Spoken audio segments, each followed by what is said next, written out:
Good afternoon. We'll call this meeting of the Committee of the Whole to order. Special meeting. Madam Clerk, would you please call the roll? Squire Taylor. Squire Gentry. Here. Squire Warner. Here. Squire Carl. Squire Downey. Here. Squire Blackford. Squire Gill. Here. Squire Brown. Here. Thank you. And I'll go through how we're going to proceed with this Committee of the Whole for everybody's understanding. So we're going to have a discussion of some personnel items, and specifically personnel items that will be in the budget. That would be the discussion of employees receiving salary adjustments, not the cost of living, and you have those before you. And then the tax administrator contractor contract. We're going to discuss that as part of that. And then we will have Darren from Assured Partners get into our benefits presentation. There's a lot to discuss in that presentation, so I think that's going to take a bit of a time. Because we do have open enrollment on May 29th. That is the Wednesday after our second fiscal court meeting, that we have to make a decision on the benefits tonight. Then we will proceed into the budget workshop and go through the receipts, the expenditures, and then the items that have not been included in the budget to make decisions on. Just like the benefits, we really need to make any decisions on items to include in the budget at this meeting, so that our next meeting we will be ready for first reading of the budget without any major changes. That being the case, I would turn your attention to the contractor position for tax administrator. The motion that I'm going to request is that on the basis of that contract, that I get the ability to negotiate with Becky Wilson for that contracted position, because we may refine a few of the items, job duties and responsibilities and those things in the actual contract. But we do, I do want to make sure that you all understand that contract position is also in the budget. They would start once the contract was negotiated and executed with the approval of the county attorney and myself. And then it would be a contracted consultant position in the budget as well. So I'd open up any questions for the contract for the tax administrator consultant position between the fiscal court and Becky Wilson. If you may have any questions or comments thereon. Is there a motion to recommend approval of same pending the final review by the county attorney and myself? Motion. Motion by Squire Gentry, second by Squire Downey. Open up the floor for any additional discussion. Seeing none, all those in favor, please vote and signify by saying aye. Aye. All those opposed, nay. And the motion carries. The personnel items that we discussed earlier would be before you.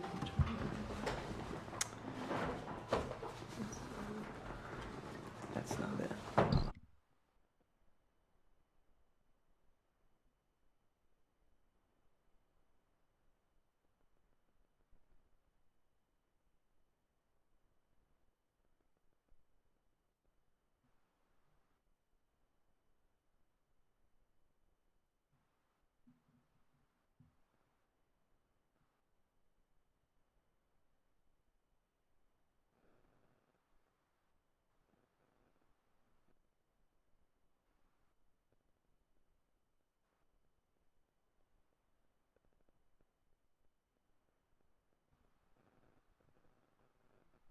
I'll have this in front of you. It's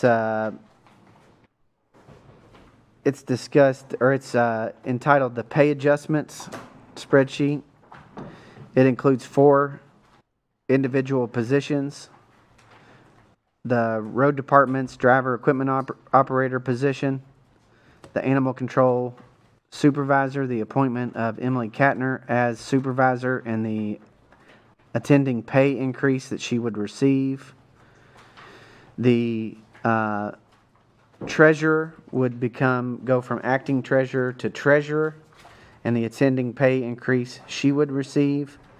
And based on the market data, the road supervisor's increase are the 4 pay adjustments, salary adjustments recommended in the budget that are not along the lines of the cost of living adjustment. The cost of living adjustments are included in them, but they're above and beyond.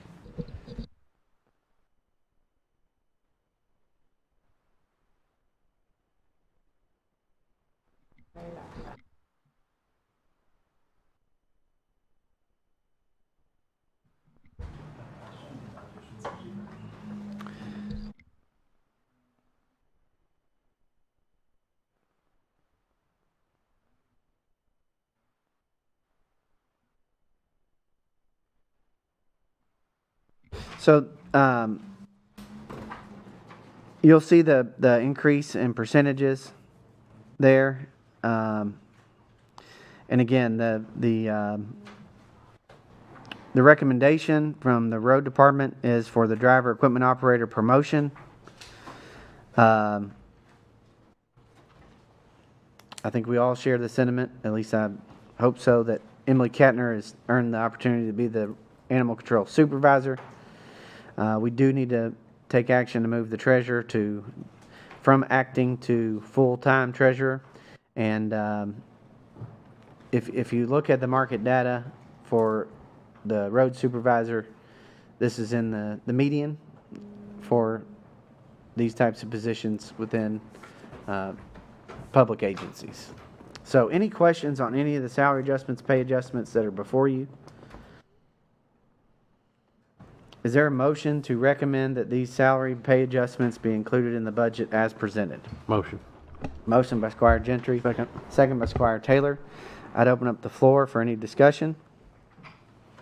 Seeing none, all those in favor, please vote and signify by saying aye. Aye. Aye. All those opposed, nay. And the motion carries unanimously. Now I'd like to invite Darren from Assured Partners to take the floor and turn on the mic, and we'll make sure everybody has all the information that he is going over, but he does have some handouts there.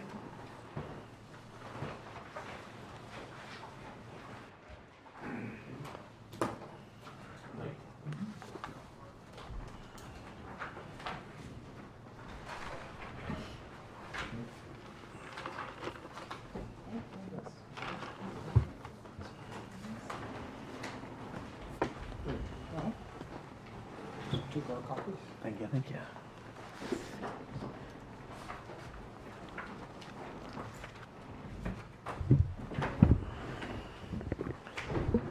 Darren, the floor is yours. Good afternoon. Thank you. I told Teresa, I think last year when I was here on this day, it was also a rainy day. We won't hold that against you. I'll hold that again. I didn't bring it with me. All right. I've handed a couple things out to you that some of this I think has been shared, and some other things I'll touch on that you also might have gotten some information on previously. But primarily I want to go through the proposal document, the bound copy.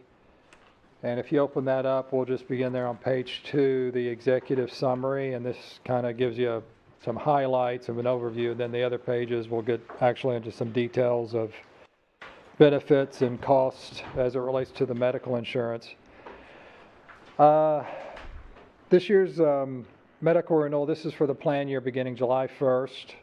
United Healthcare, which has been the carrier on this plan since July of 1999, we had a tough increase this year. It was 42.9% initially. That's been negotiated down to 36.9%. We also have a competitive offer somewhat from Anthem Blue Cross that we'll look at. And really our thoughts are that it's probably appropriate to look at some plan design changes, possibly some contribution changes as far as how the premiums are shared between Woodford County and the employees to help reduce the overall financial impact of the increase. Who we approached for the medical insurance quote was Anthem, which provided a quote. I'll jump down there. Aetna and Cigna declined to quote. Don't be too upset about that. They decline about every group we send to them to quote in Kentucky. They're just never competitive. Roundstone Captive, we did get a quote from them. And what that is, a captive, it's a self-insured with reinsurance, a self-insured health program as opposed to what you currently have, which is fully insured.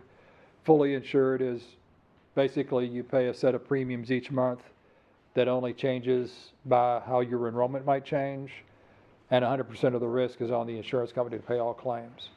When you're self-insured, either directly or through a captive program, you as the employer pay the claims up until a certain point on each member, which is when you'll have reinsurance kick in, or in aggregate on the entire group. In my 34 years experience, I think self-funding is a much better way to finance healthcare.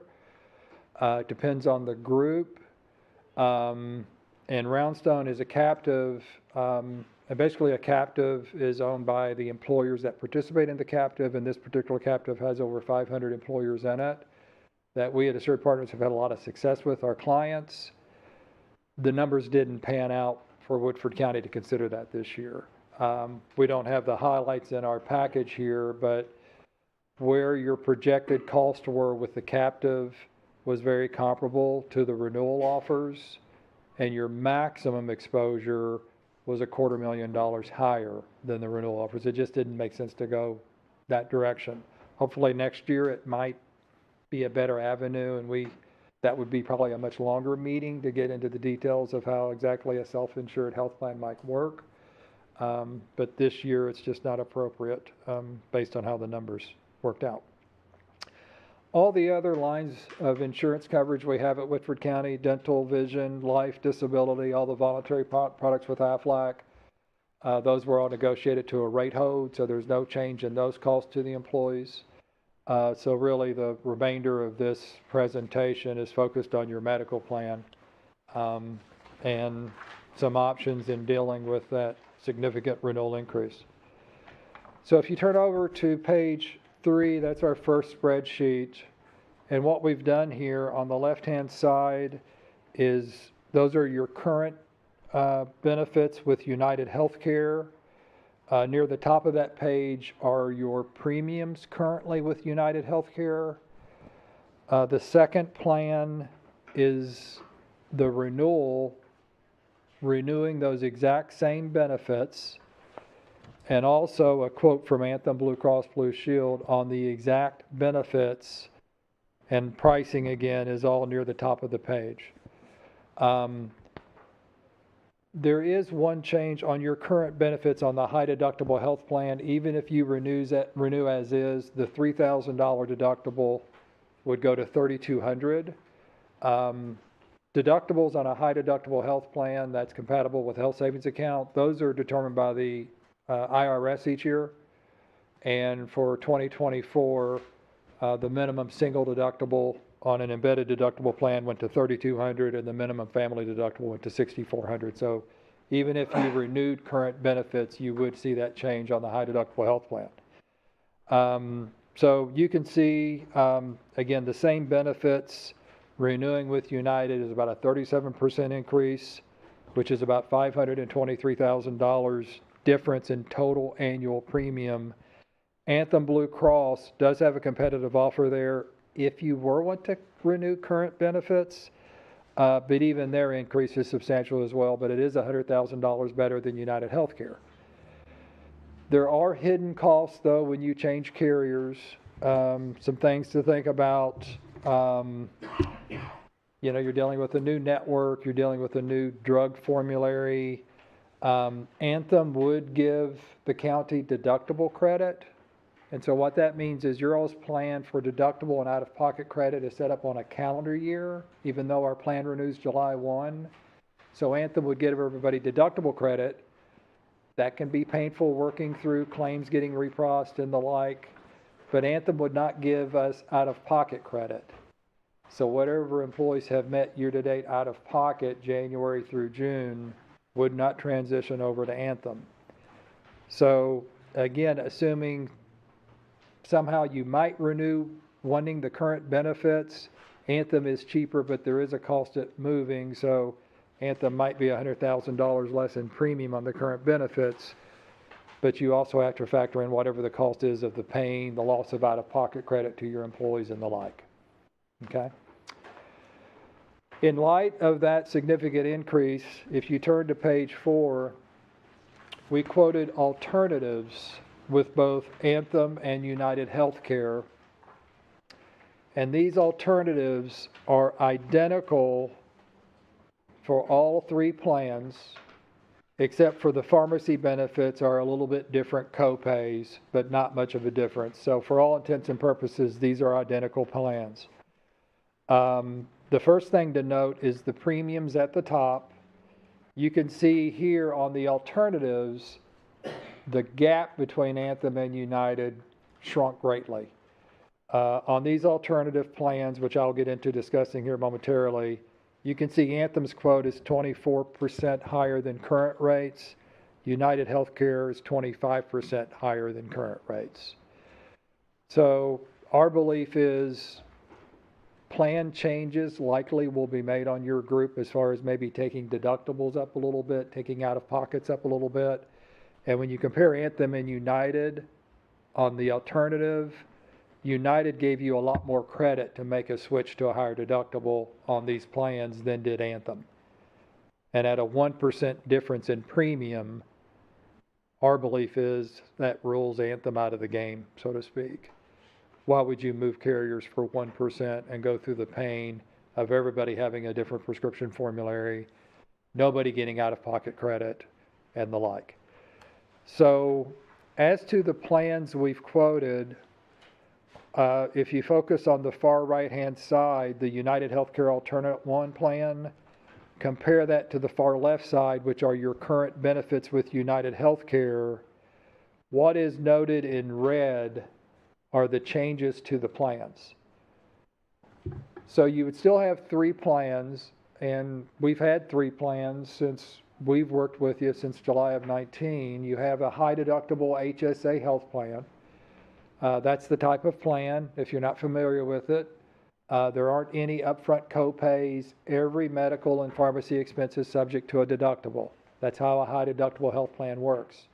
But if you have that, you can have this magical thing called a health savings account, which is employees' account to use money in a tax-favored basis on their medical costs, which is highly funded by Woodford County Fiscal Court. We'll get in that also here in a minute.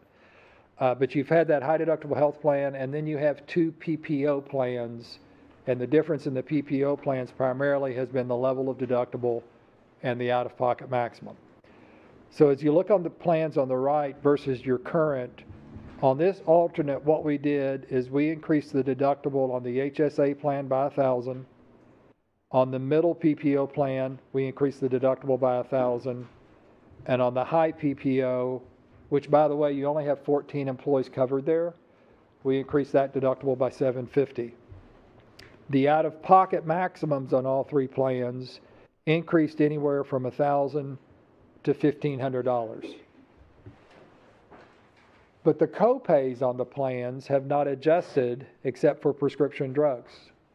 So on this alternate, if folks go to the doctor for primary care or a specialist for a sick visit, they're going to pay the same copays they do now.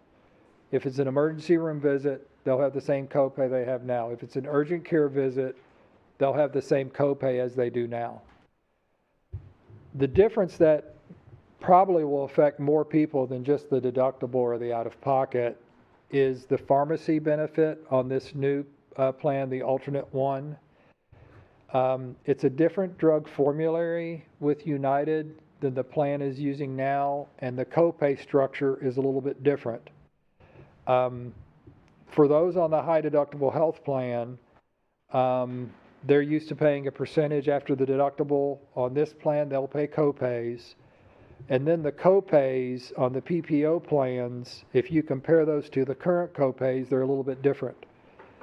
Currently, folks on your middle PPO, which most folks are on the middle PPO far more than the low PPO, they're paying $10, $35, or $70 when they go to a pharmacy to pick up a medication. On the high PPO, they're paying $10, $30, or $50.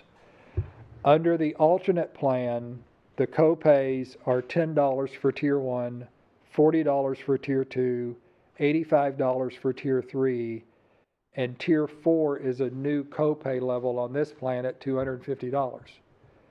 Now, those drugs in Tier 4 more than likely are covered somewhere currently under Tier 1, 2, or 3.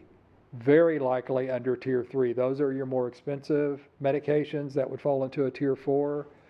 Those are specialty medications like Humira, Enbrel, some common high dollar specialty drugs that you might be familiar with. So that's where folks probably are going to see the most change on this plan. However, we did have United prepare a disruption report for us on the pharmacy. And currently, 99 members who have filled 752 prescriptions in the first quarter of 2024 would not see a change in tier. That's the bulk of your group. So 99 people on 752 medications would have the same tier coverage under this new plan that they do now. Their copay might change, so they might be paying a $30 or a $35 copay today for a Tier 2 drug. It's still a Tier 2 drug. They will pay $40 for it under this alternate plan. If it's a Tier 1 drug they're taking now, which is most of these 752 drugs, they're going to pay the same $10 copay. The people, the numbers as far as this disruption report that would see a higher tier, 37 total prescriptions spread among 14 people. A few of those are going from Tier 1 to Tier 2. A few are going from Tier 2 to Tier 3. Not huge, but there are 3 members that would see a change currently from Tier 3, where they're paying either $70 now or $50. They would see that copay jump to $250. Only 3 members on a group covering 160 some belly buttons. So that's not much disruption, although I understand it is significant. However, that plan on the drug change alone is worth roughly 3% of premium. And we're talking about a $1.6, $1.7 million premium. You're talking about $50,000 in premium on the whole group, when very few would be disrupted by the change in the pharmacy.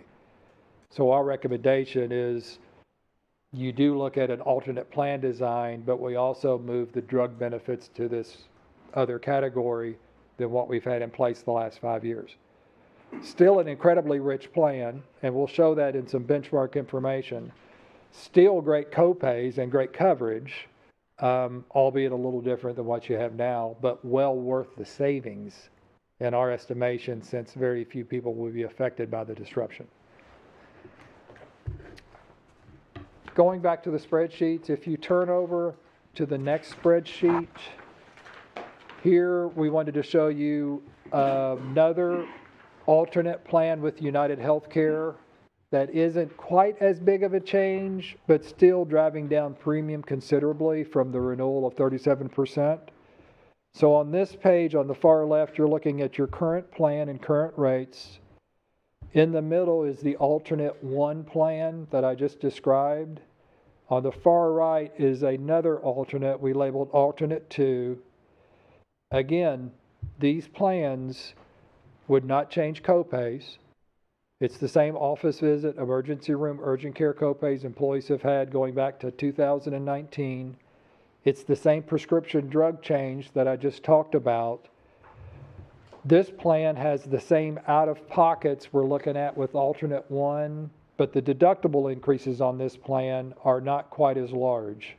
So on the HSA plan, the high deductible plan, the deductible is $3,500. On alternate one, it was $4,000. The mid PPO plan, it's a $1,500 deductible versus the $2,000 on the alternate one, or the current $1,000, how that mid PPO currently works. And then on the high PPO plan, we moved the deductible to $1,000 on that plan versus the $1,500 on alternate one. So for those slightly lower deductibles, although they are slightly higher than current, your rates at the top would see an increase of better than 28% on alternate 2 versus alternate 1 at a little better than 25%.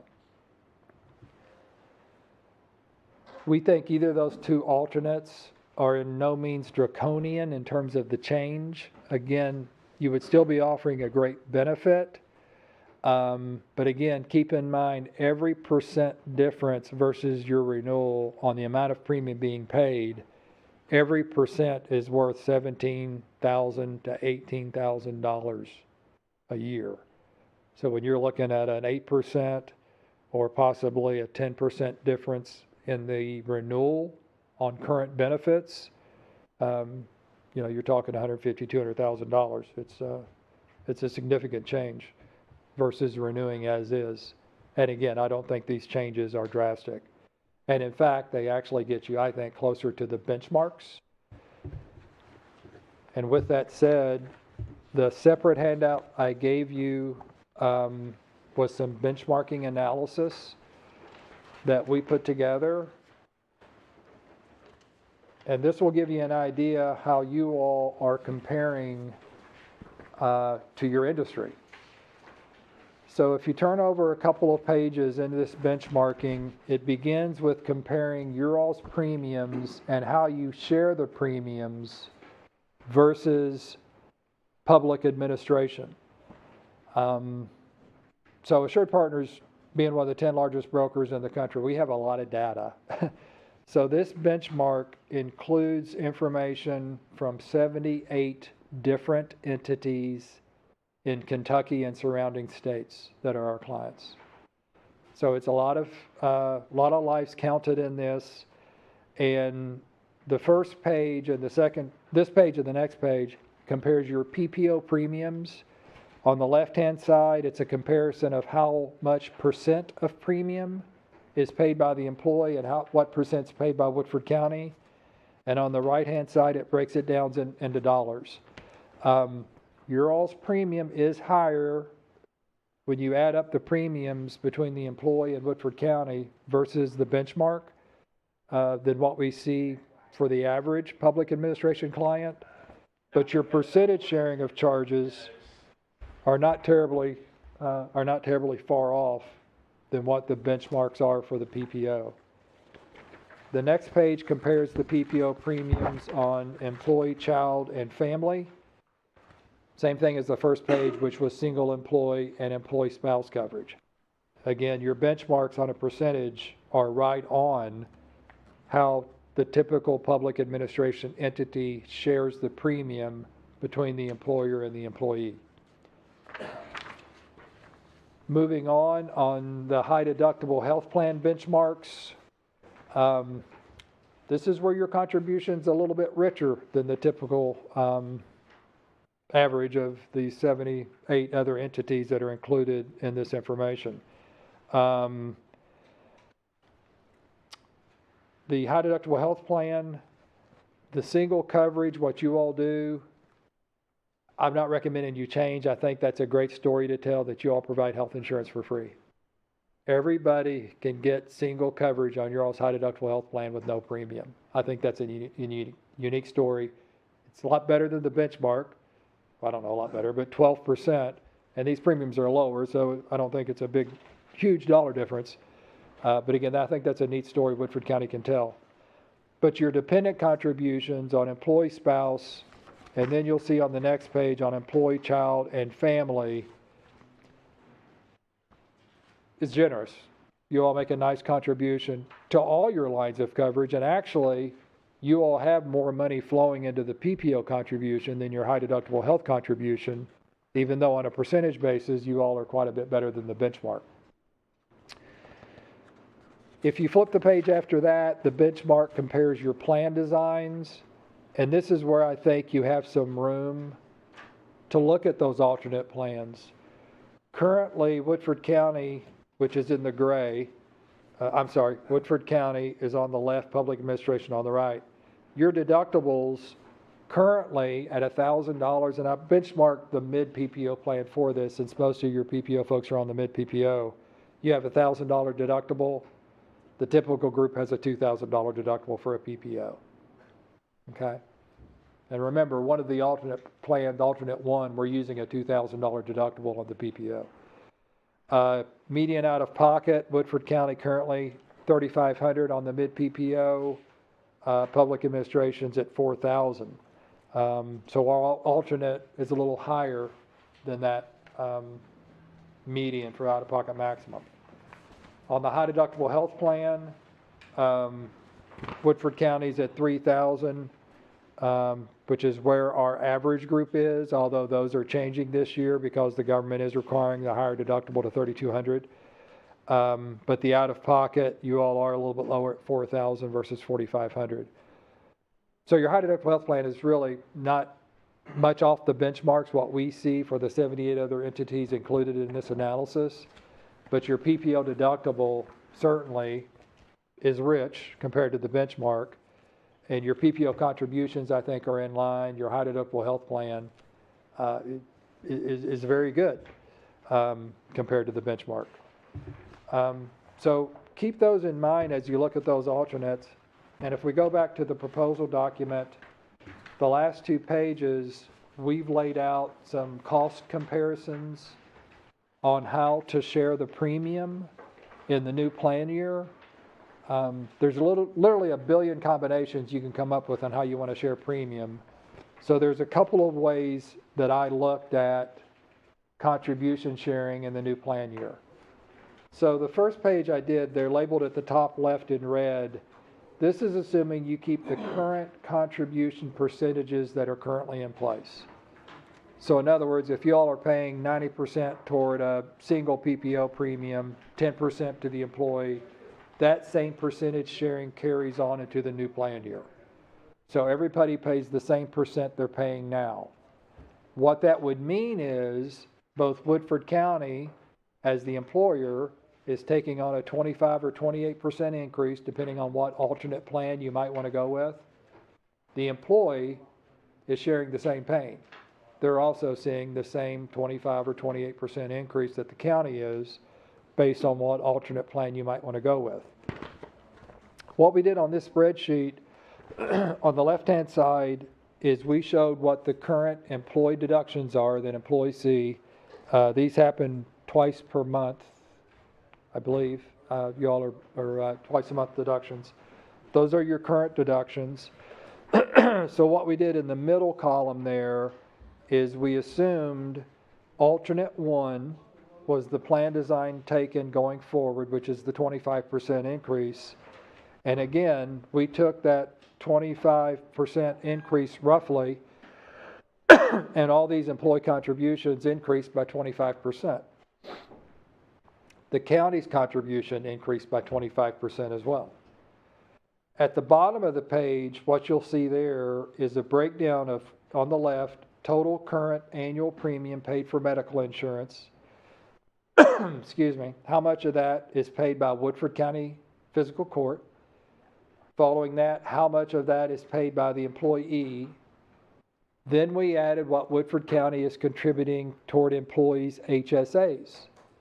Again, that's a very rich contribution you're doing. So for those on the high deductible health plan, not only do you contribute premium, but for those on the HSA plan, you also each month deposit so much money in their HSA accounts, and it varies if they have single coverage, employee spouse coverage, employee child, or family coverage. Okay?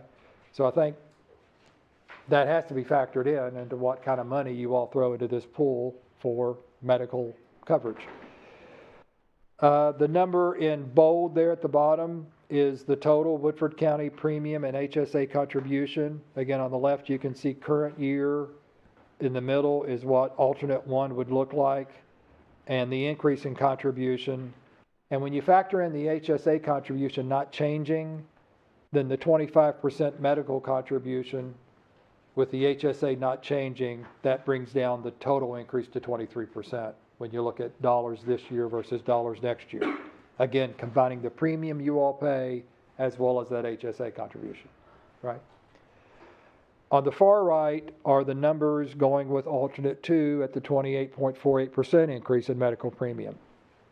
So again, keeping the same percentage sharing of premium that you have this year rolling into next year, Woodford County is going to see 28% increase. The employees are going to see a 28% increase. You factor those numbers down there at the bottom and you can see what the total annual premium would be, how much of that is shared between Woodford County, the employer, and the employee, the HSA contribution remaining constant, and then your total numbers and an overall increase of 26.21%. Based on this type of strategy, keeping it as it is currently, Woodford County would continue to pay 92% of the total United Healthcare premium. Your employees would pick up 8%. So this is the democratic way to do it, and that everybody shares, I guess, equally in this increase to some extent. Then again, Woodford County, since you're paying 92% of the premium in pure dollars, you are picking up a whole lot larger increase than are the employees. Does that make sense? Okay. The second contribution strategy is of the total premium increase for each alternate, what would it look like if Woodford County took on 80% of those dollars in terms of higher contribution next year, and what if 20% was passed on to the employee? So this would result in higher contributions from your employees than the first option we looked at, where you kept current percentages the same. Under this scenario, in terms of total premium, Woodford County would pay roughly 90% of total premium next year, and employees would pay 10%. And you can see how the numbers operate here and what the change is in payroll contributions versus current year on the far left. Again, alternate 1 is in the middle column, and the second alternate plan we looked at with the 28% increase is on the far right. So it's the same methodology we used on the first contribution option for cost sharing. Again, this option, we just took all the total premium increase, Woodford County, the employer taking 80% of that, the employee taking 20%, which again results in 10% sharing of total premium next year versus 8% this year, and what the first cost sharing contribution strategy would look like.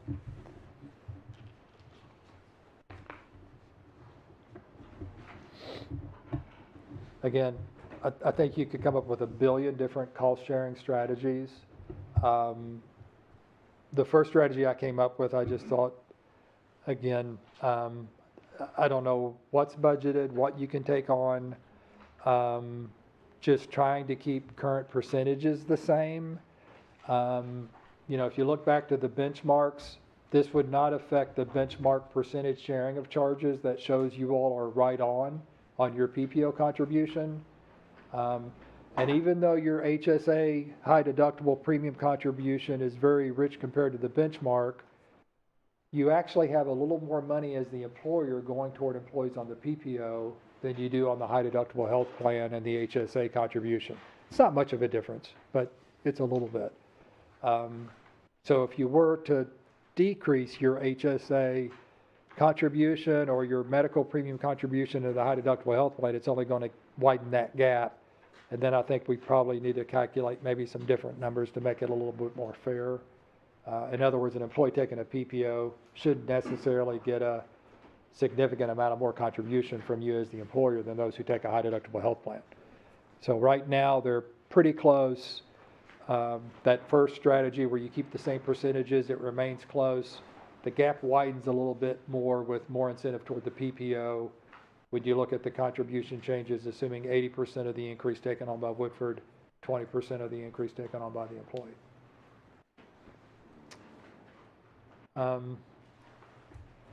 You know, this is our I think, 5th renewal with United Healthcare. We've had really good renewals until this year. And in the past, we haven't had claims data. This year, we got some data, and it's kind of easy to then correlate this data into why United came out with a 43% increase. But what was shared with us, going back to calendar year 2023, the plan was credited with just over $1.4 million in premium payments, and United Healthcare paid out over $1.7 million in claims. And so when you see a 130% loss ratio, you get renewals like this, which, is not a good one. Maybe the plan improves, maybe our experience improves, I don't know. We did get a top 10 high claimant report. We don't know anything about these situations other than diagnosis and amount paid, but the top 10 claimants, claims paid out were $967,000, which is about 58% of the total claims paid on this entire 160-some member group. That's not typically unusual. 35-year experience that I've seen, typically 20% of your group drives 80% of your claims. That's just how it is with medical insurance and the system we have. Fully insured companies are in this business to make a profit. When they have a loss, they hit you, and this year they hit you. But again, I think we've got alternates that are still wonderful plans for your employees. Whatever changes you all might do in contributions, you're still offering an incredibly rich contribution of 90% or 92% of the total premium, and HSA contributions anywhere from $2,000 up to $3,500 a year for employees, depending if they have single coverage or family coverage. And keep in mind, each percent you can save with the amount of premium going into this plan is $17,000 to $18,000 a year. And when you see these alternates versus your renewal, that again, I don't think are draconian, you're talking about an 8 to 10% swing in premium, which is significant on a group with this size of premium. So, any questions? Thank you, Darren. While folks are getting their questions together, let me just talk to the court a little bit about some of the process here. So as you can see, we've gone to the market, we've shopped our plans, we've gotten all of the information. One thing that Darren did not go into, and we're really not going to go into, is the concept of self-funding. You touched on it, but that's another alternative that we went down that path, what that would look like for us and our employees. And if we continue to see large increases like this, if the market changes, maybe that's something we could look at down the road, but it's probably not applicable for us. And to Darren's point about staying with United, you at least Squires, Gentry, and Varner weren't here, but everyone else went through the change from, I believe it was Humana to United, and there is a lot of pain in that process. The drug formularies in particular, but what network covers what, all that sort of thing. United has proven to be, it's all relative to the different carriers, but they've proven to be a pretty good option. So initially, because of the initial increase, we thought we were going to have to move from United. So the good news, I believe, in this is that we found a way not to move from United. The bad news is that our premiums are significantly higher, and the recommendations from our broker who lived this, they worked very hard on this. We've spent at least 12 to 14 hours in meetings on this, just with Teresa and myself, and they've been working on it on their side. What's before you is vetted. It's been gone over, we've given them our direction, and our direction, is essentially that we want to keep the spirit of our plans being very, very good. Just so you know, not a lot of public health insurance plans cover dependents. They make you pay for that. Ours still do. The plans that are applicable along those lines. The benchmark data speaks for itself. You have that before you. The question is, in my opinion, and it's obviously a decision for the court, but the question is, with the options provided, which way we go with the alternatives. And so with that in mind, with that as the scope of our decision making, I'd open up the floor for questions for Darren on the presentation.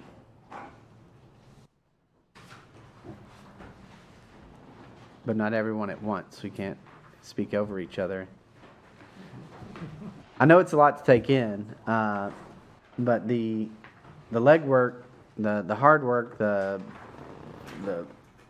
all of the data and that sort of information has been done for us, which that's why we have a broker and Assured Partners. You all have been tremendous to work with, Darren. One of the things that I can say is that Darren and the team at Assured Partners understands our desire to do the best for our employees. We can find ways to save cost, push costs to the employee. We can do that all day long. That can get our premium lower and lower and lower, the amount that the county pays. But what we've fashioned, what is before you today is not great for anybody. It has shared burden between the employees and us, but it's not taking away the main spirit of our health insurance plan, which is to cover a lot and to take care of our employees. And it also keeps us with United, which is another something that will help us make sure that people understand what they have going on. I will say, Darren, one of the things that we discussed, and you mentioned this, we think we know of at least one drug coverage that may not be, that actually one member of our plans has a specialty drug that would probably not be covered on this. And that is one member and one drug. That is potential. I mean, the way the formulary is written, there was one utilizer, the drug was filled twice.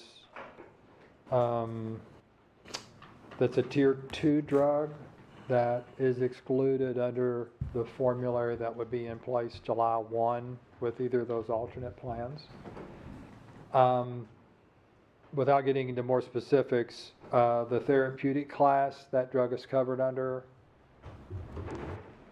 has dozens of options. I'm not a medical doctor. I mean, there's a reason this person's on this drug, but there's potentially other drugs in the same therapeutic class that may or may not work. Also, just because a drug is not on a formulary and it's excluded does not mean ultimately that the member doesn't get that drug covered. So the steps are pretty simple. Basically, a plan appeal is filed to United Healthcare, which that member's doctor will take care of.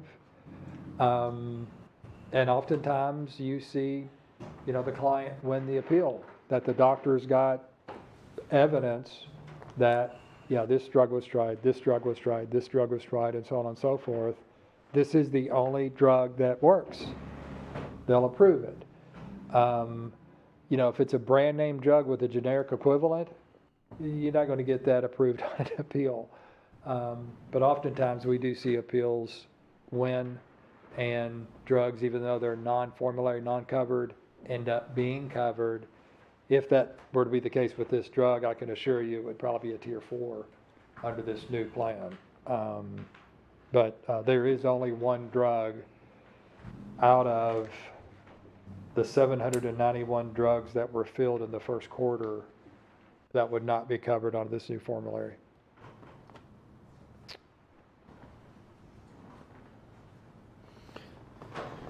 So questions about what we're looking at? What drug is it? Sorry? What drug is it?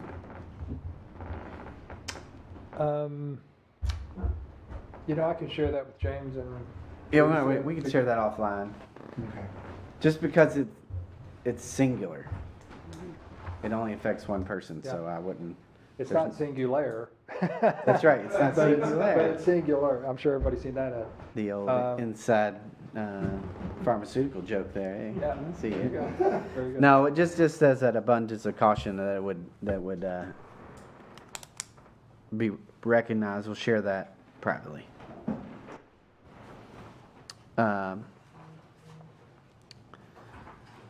Other questions? Squire Gill, you're recognized. Thank you. You've obviously had a lot more time to look at this. So in your opinion, which one of these alternate 1 or 2 would you recommend? I would go with the first alternate, only out of an abundance of caution as to what does our next renewal look like. Your plans right now are so rich that it's going to feel worse to the employees going up $1,000 in deductible versus $750 or $500. Okay, the out of pockets on both alternates are the same change. So maybe take a little bit more of the medicine this year than perhaps what we could be facing in July of 2025. I would encourage the alternate 1 and go ahead and move those deductibles up to where we've quoted those.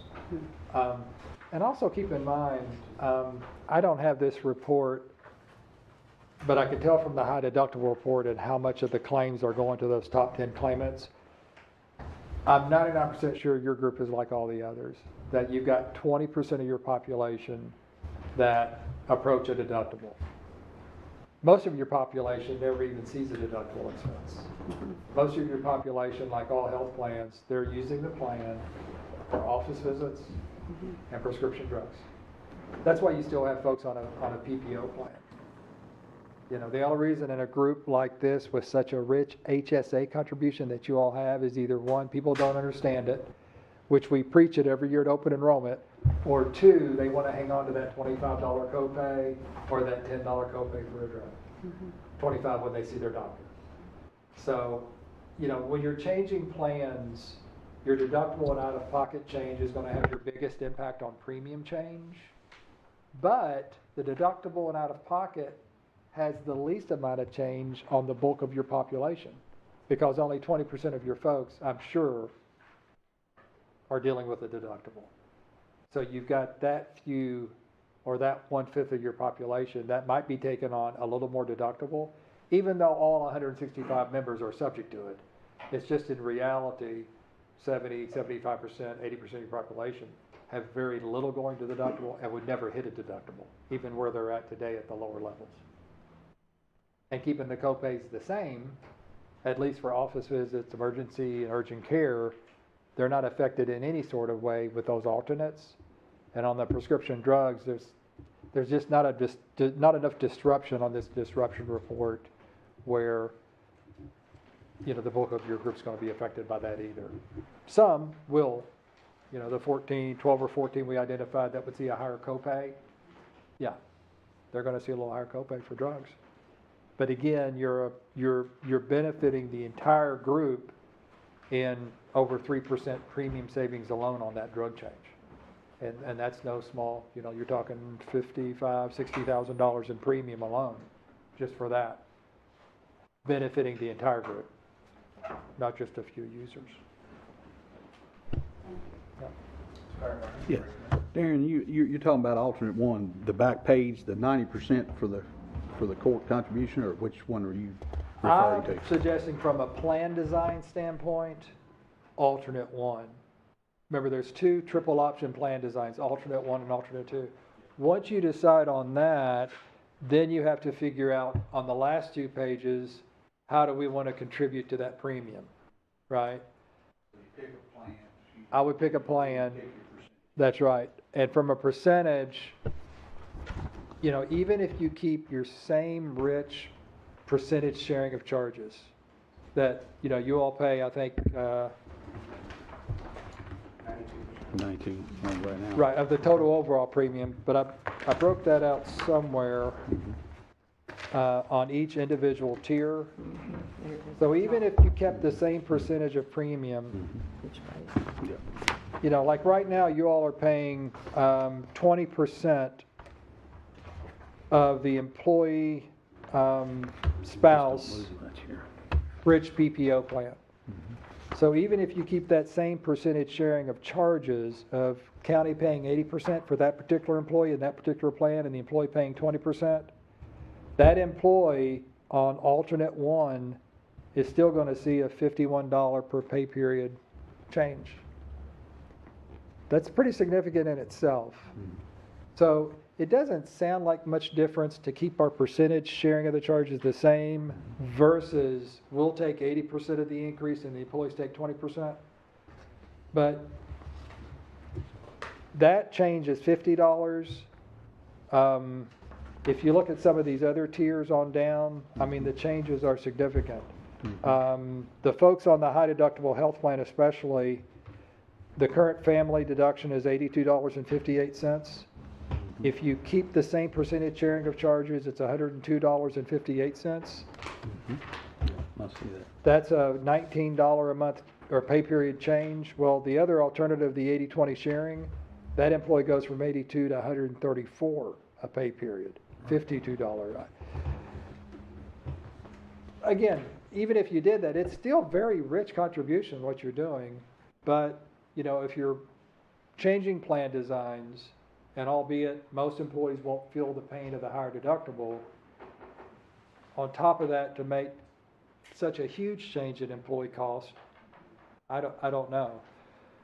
But I do think it's fair that in a group that's paying such a healthy contribution and sharing of the charges now, that you and the employees share in the increase.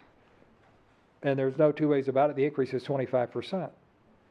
So, if the county is willing to put another 25% in the plan, which alone is $328,000 a year, I don't think it's much to ask an employee who has a very low contribution now to see a 25% increase. And that option also assumes you continue to pay 100% of the high deductible health plan premium. And again, I think that's a really neat story to tell. I do have other clients that can say that same thing, but not many, that we provide health insurance at no cost.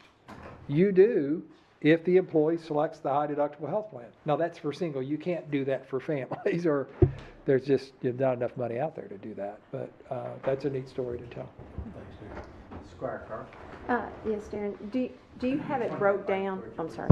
Do you have a breakdown on how many single versus family in our group? Like, how would it affect? Like, is there that many people that would be affected by family versus how many are on single? Or On the proposed, or did you not? Yes. If you go to the, I was on Zoom until zooming in until I'm sorry. that's right.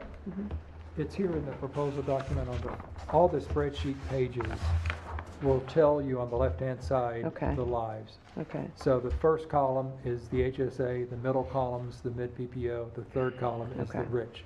You have very few on that rich PPO. Right. But that'll tell you single, employee, spouse, employee, child, and family. Okay. Thank you.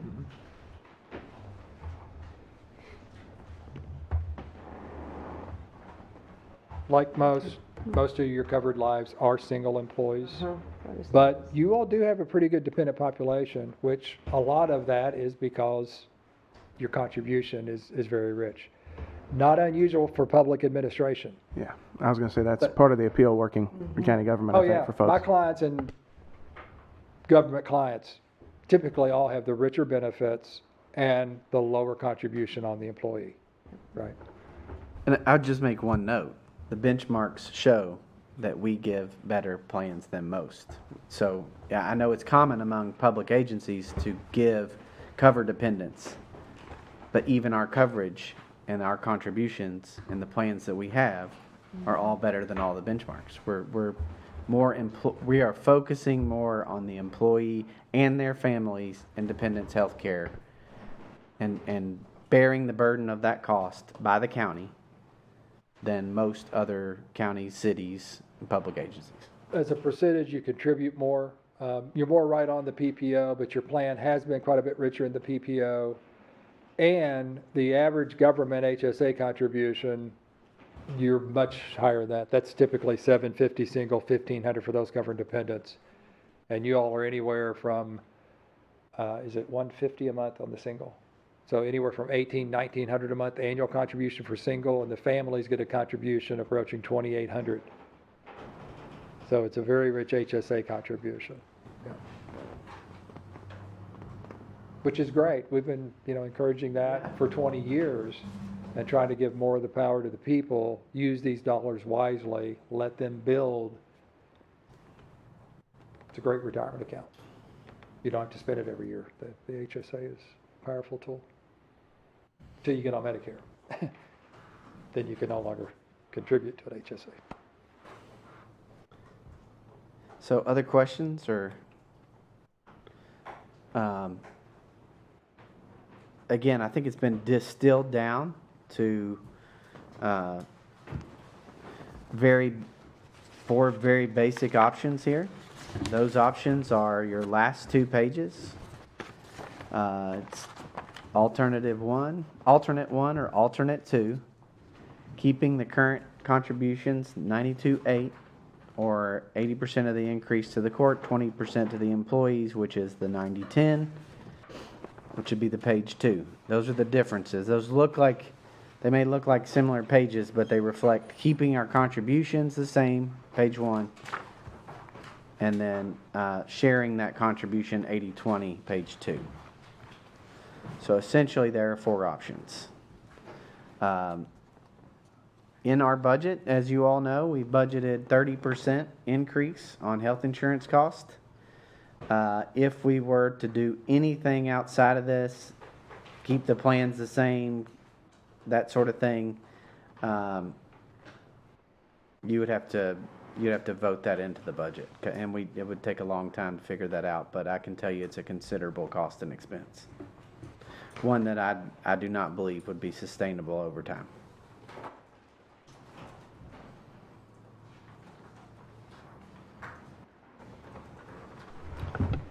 So Judge, what do you recommend? It's a tough decision. I think that, you could make the case for all four of them, all four of the plans. You can obviously make the case. I think that alternate one and keeping the contribution percentage is the same is probably the most equitable way to handle it, to balance the large increase and then still keep it pro-employee.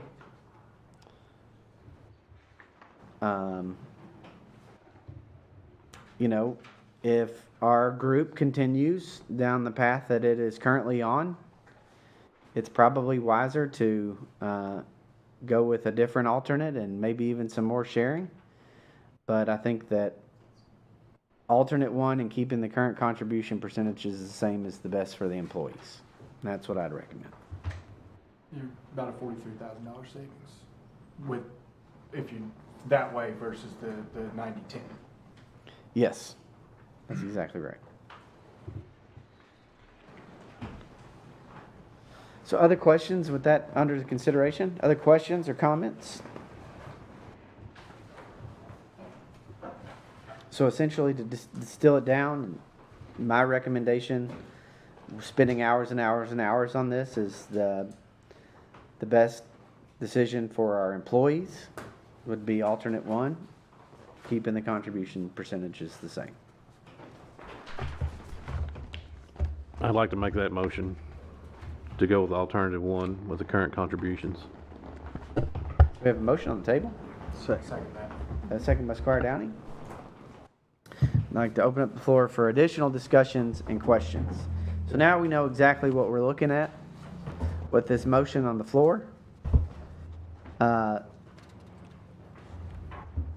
And you all can see that is alternate one that would, your PPO plan would go from 750 to 1,500 deductible. PPO 2, 1,000 to 2,000, and the high deductible health plan, 3,000 to 4,000. Is that correct, Darren? Yes. He knows it off the top of his head. Look at it. Squire Taylor, you're recognized. Thanks, Judge. I mean, obviously, this is not something we want to have to look at, period, for anybody. And I'm thankful that at least those of us that have been here, maybe longer than some, but not as many as others, I've been thankful for the years that we've had with significant savings in the past. I spent a good amount of time looking at these when they were sent to us originally, and with 3 children, and over the years, I've looked at many different options and plans and trying to figure out how to best plan for the coming of children or already having children and how that impacts things. And I know that we can't predict for each one of our employees what their life is going to look like and what the next year is going to bring. I think that a jump in deductible it could be hard on some folks when unforeseen things occur. But I do think the opportunity with alternate one to be able to help them better prepare for what their budget might look like and how that impacts them is probably the best course to go forward. So I thank you for your all's work on this. And Thank you, Squire Taylor. Other questions or comments?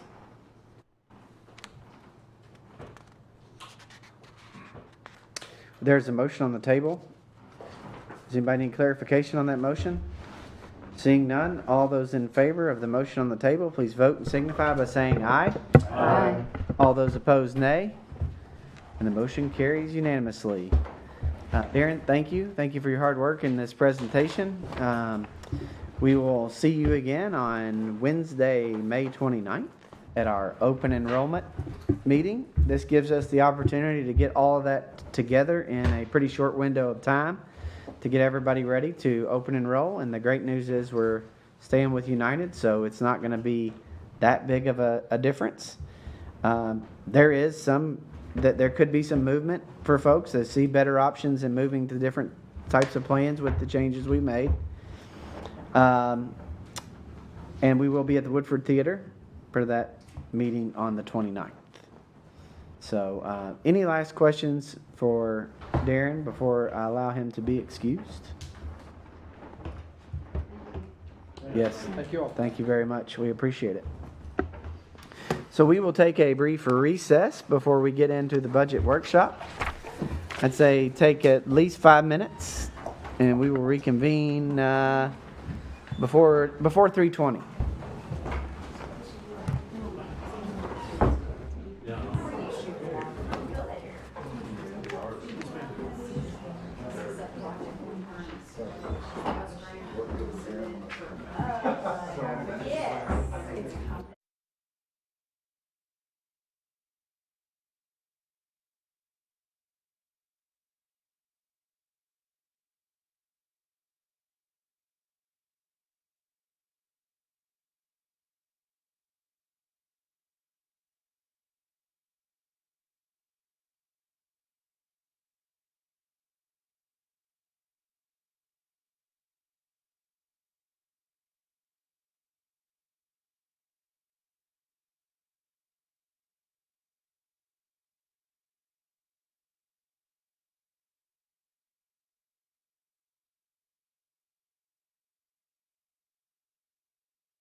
use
we'll move into the budget workshop portion of this committee of the whole. I'll let our treasurer get back.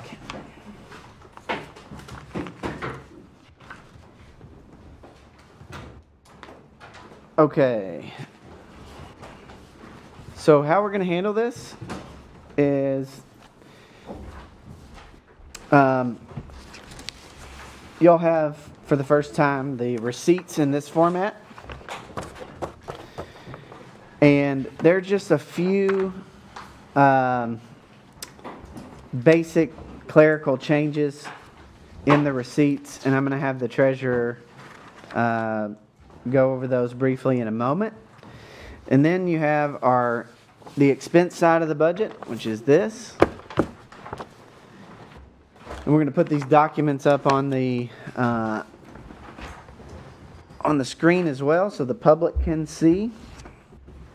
And then we're going to go through the minor changes in those line items. And this is a very, very important piece right here. The FY 24-25 budget items to review. And we're going to go over those. So Mel, you want to go ahead and pull up the receipts if you have the opportunity there.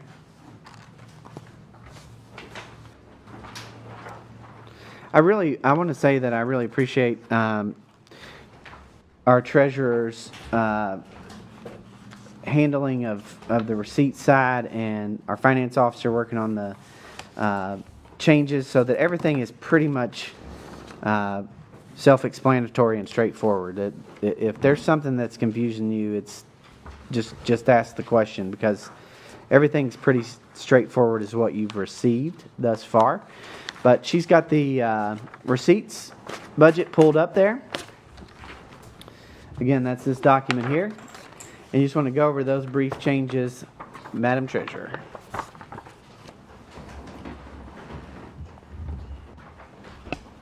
Okay. One thing that changed on the receipt side was our prior year carryover. Well, that changed simply because after I talked to DLG and they gave further instruction on how we should be calculating it. That number was calculated based on their advice, and it has increased since the last spreadsheet you received. The other change was our transfer out amount. That amount had not been calculated prior to sending out the other spreadsheet. That amount is simply based on how much we have budgeted currently for transfer in for the departments. So the road department, jail, those departments have transfer in amounts budgeted. That's what that number is based on. Another change was for the road fund, the FD 39 contingency fund. There was initially 80-some thousand, I believe, budgeted for that, but that amount included an amount that was left over from Williams Lane, and that project is completed. So we have $60,000 left for that, for Clifton, Old Clifton. The other amount that changed was county road aid. When we sent it to you prior, we had been told to just budget what we had budgeted this current fiscal year. We actually got the contract, so we have the actual numbers. So that amount did actually increase based on the contract that we received from the state, which also changed our prior year carryover for the road fund. The amount that you see there now includes municipal road aid and county road aid carryover. Let's see. The other thing that changed was the opioid account. We received a significant amount of money this past week, and so you'll see that the prior year carryover amount has been updated for that. The opioid settlement funds amount, we don't have an exact estimate right now for the other funds. There is one distributor that is in our projected allocations on the opioid settlement page that we should be receiving money for, that we know of. So that amount has been included, and then everything that we've received up to this point is in your prior year carryover amount. So that total has changed as well. What line is that? It is 240 on mine. Fourth page. About Yeah, you have to look at the funds. Yeah, it's, and that's the We'll only go thing through that. We'll go changed. through opiates settlement funds more in the budget. Yes. This is just the receipt estimation. Yep.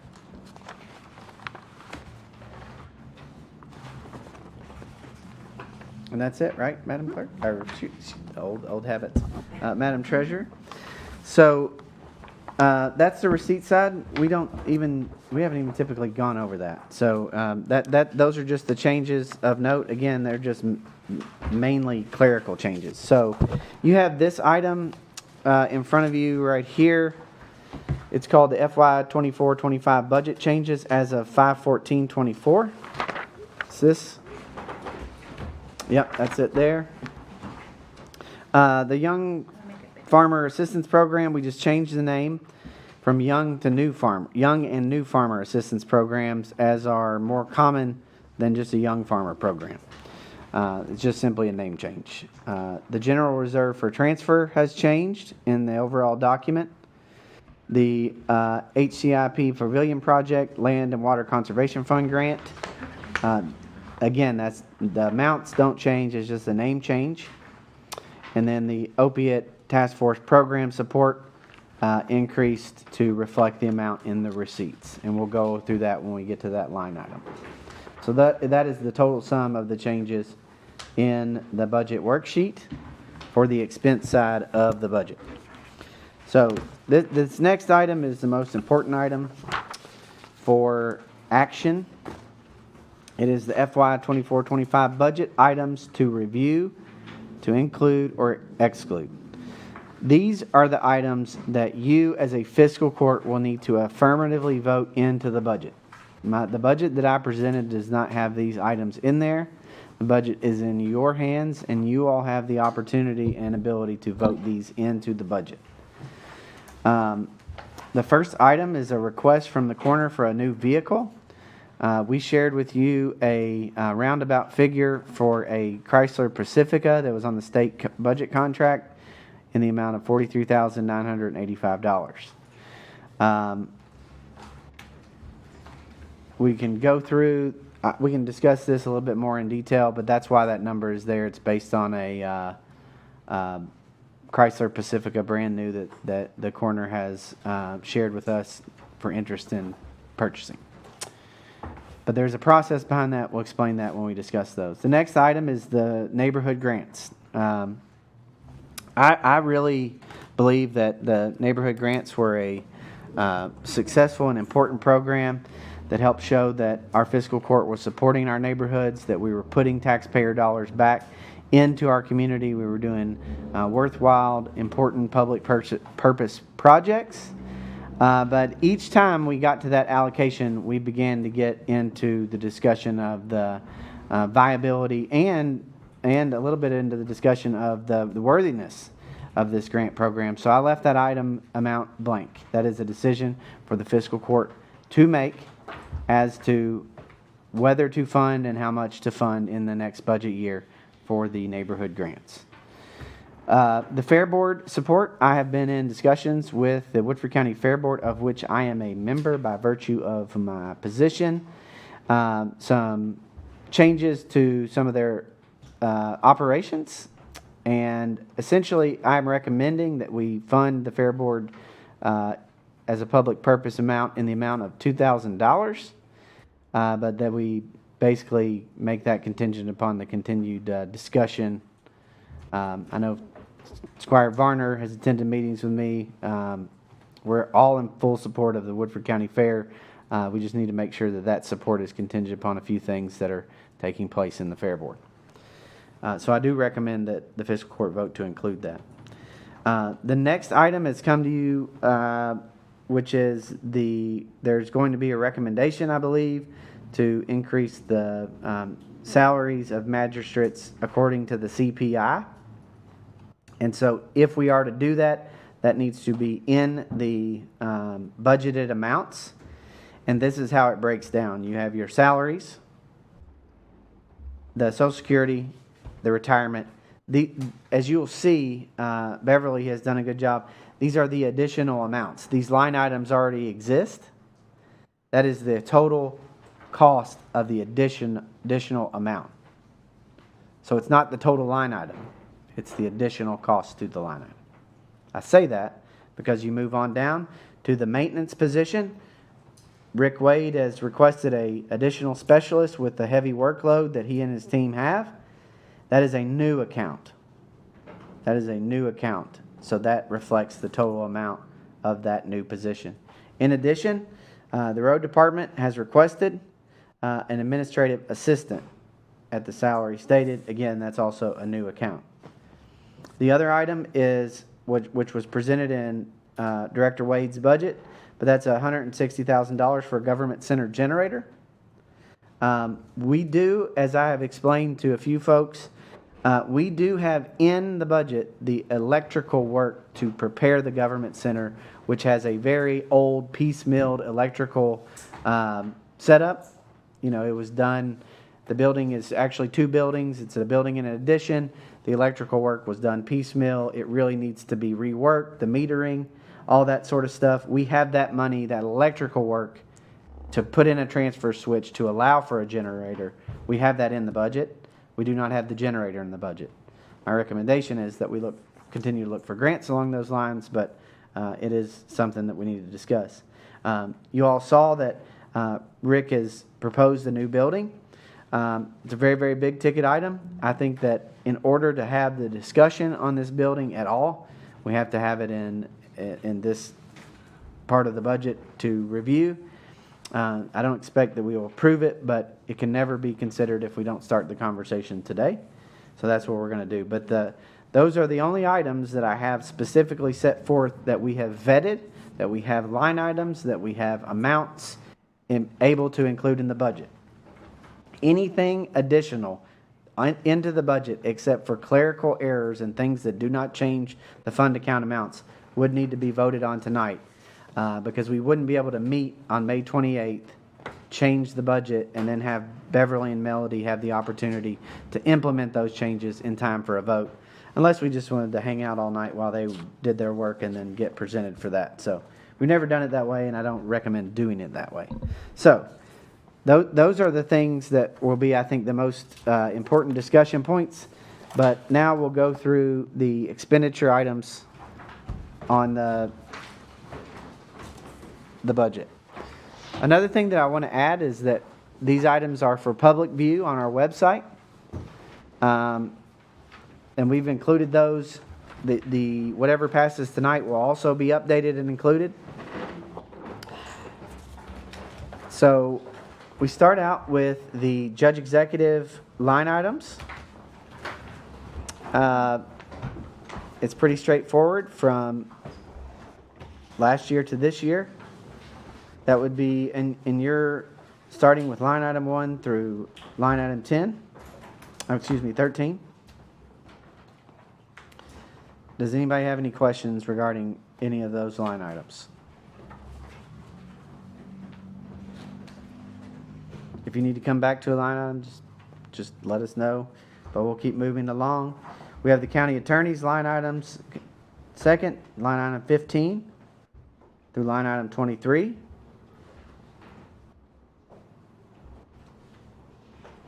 Are there any questions on any of those line items?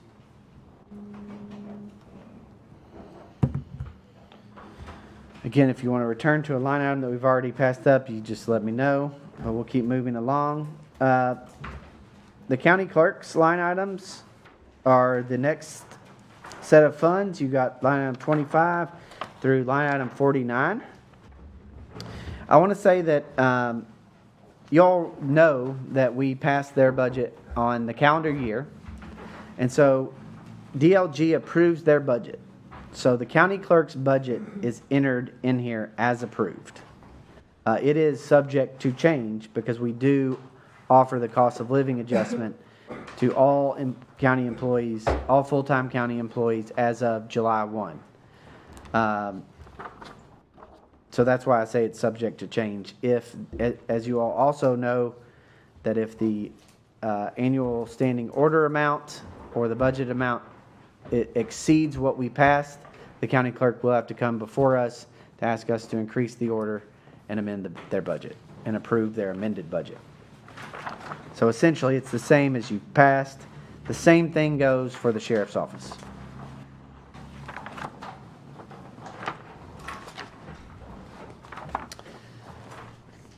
The next item, you're looking at, Judge, yes, Squire Varner, you're recognized. sheriff's salary, correct?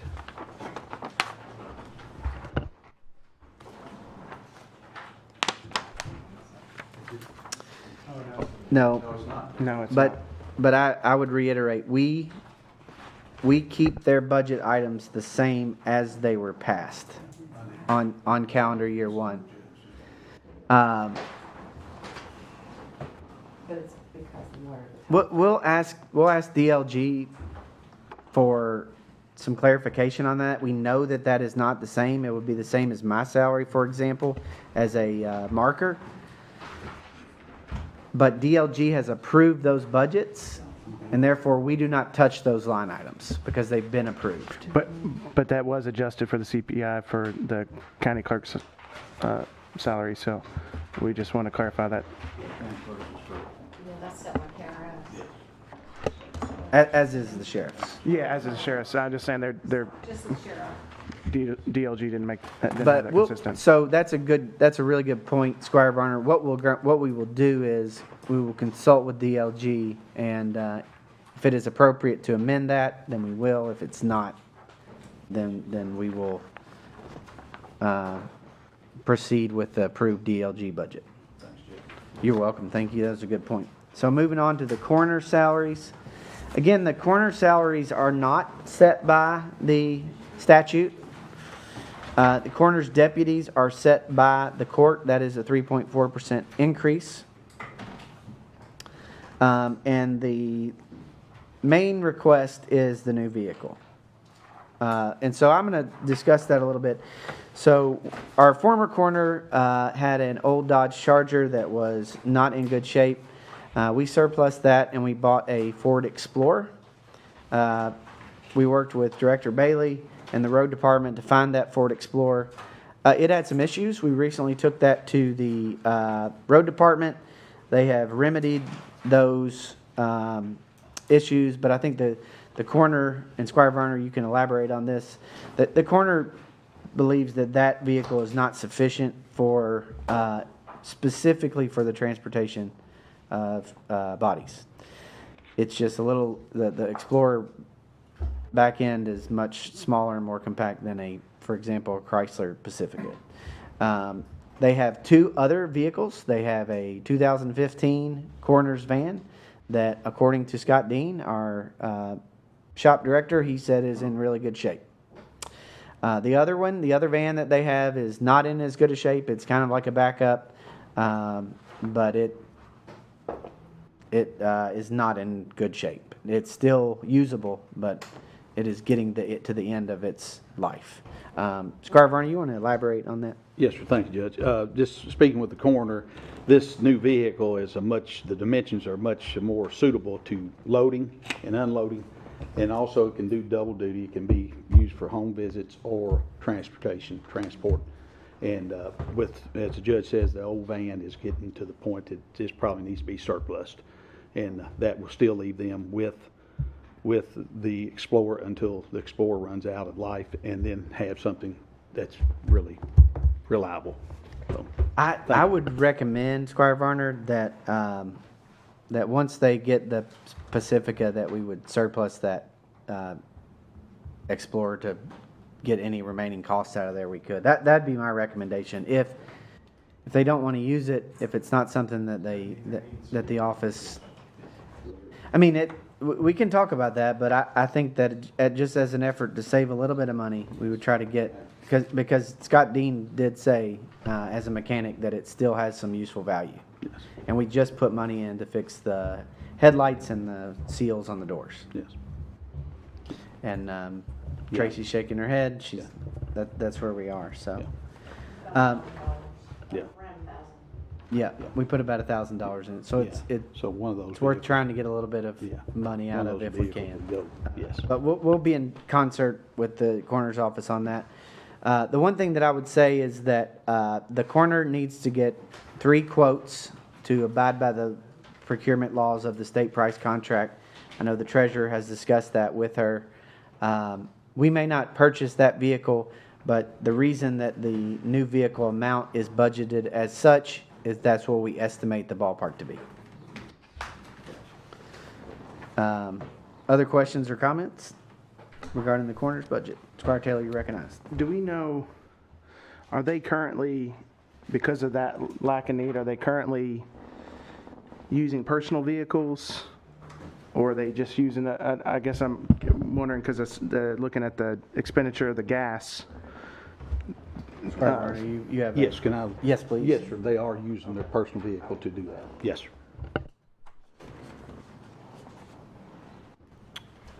Other questions regarding the coroner's budget? Do we have to vote as a group to include the cost of the van? We'll do that at the end. Okay, Yes, thank thank you. you. Thank you for clarifying. All right, we'll move over to the fiscal court salaries. If there's nothing else in the corner, again, if you want to go back, just let me know. Fiscal court. Again, if you look at the changes for the fiscal court salaries, that would be included in there. Question, Judge. Squire Downey, you recognize. You turn on your mic, please. Yes. It shows on the spreadsheet that the salaries are currently 181,663, but on this sheet it shows the current salary is 170,575, and it's the only discrepancy among the budgets for the salaries. So I'm not sure which is accurate, like if we're basing an increase off that 181,663, which shows the 23-24 budget, because on the proposed handout it just shows the 170,575. So I don't know which is the current. That's a good question.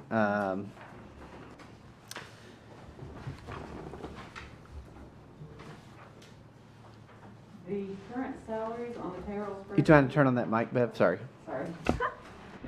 The current salaries for the court members on the payroll spreadsheet add up to 175,7568. So I don't know what the difference is, but I'll look into it. Yeah, we'll get you an answer on that and a clarification. I could venture a guess, but I'm not going to do that. But we will revisit that. So we probably need to get that clarification before we do.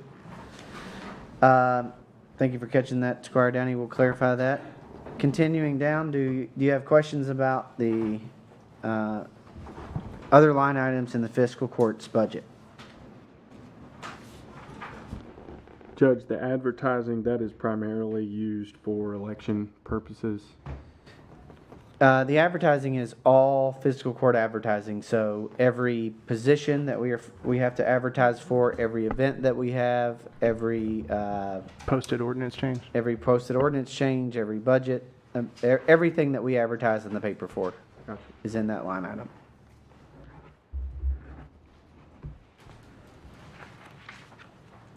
Other questions or comments regarding any of the fiscal court items?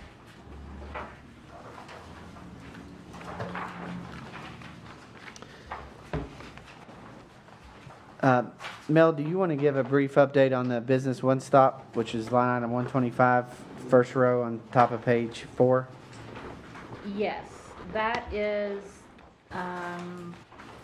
putting the forms online.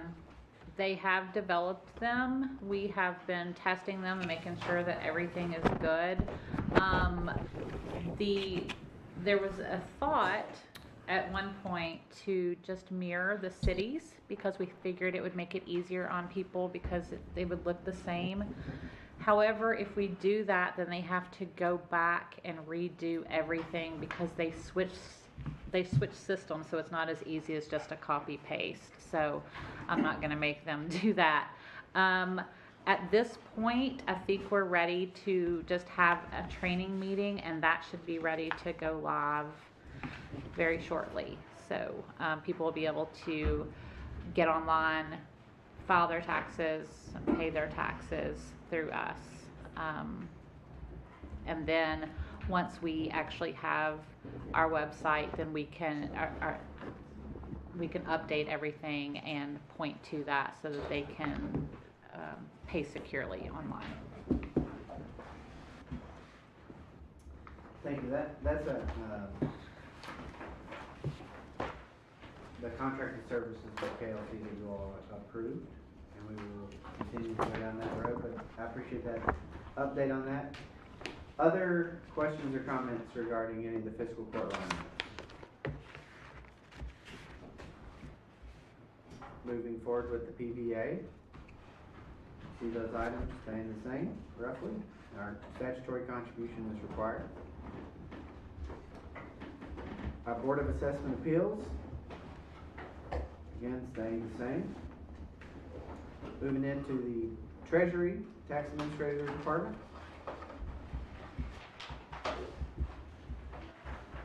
You all will see the line items. Thank you, Madam Clerk. Again, we looked over the PVA, the Board of Assessment Appeals. Now we're into the Treasurer's line items. Questions or comments regarding the Treasurer's line items?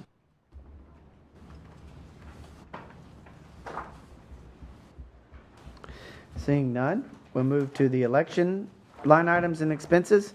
This is important. We met with the county clerk, and our decision, as you can see, is to keep that budget the same. That budget has been increasing each year for a variety of reasons, but one is the purchasing of new equipment, the advertising of the election changes, the payment of commissioners. You know, we even have our redistricting officers in there. All of these line items are anticipated to be much lower than we are budgeting because there is no elections in 2025, which will be half of the fiscal year. Well, let me say that. Let me say this. There's not projected. Yeah. It could always be a special. But we have no election costs slated or proposed or scheduled for the second half of this fiscal year. But we do have the biggest election that we do, which is the national presidential election this fall. So we decided to keep all the election costs the same. If we do have a special election or some other unanticipated election expense, we will be able to cover it.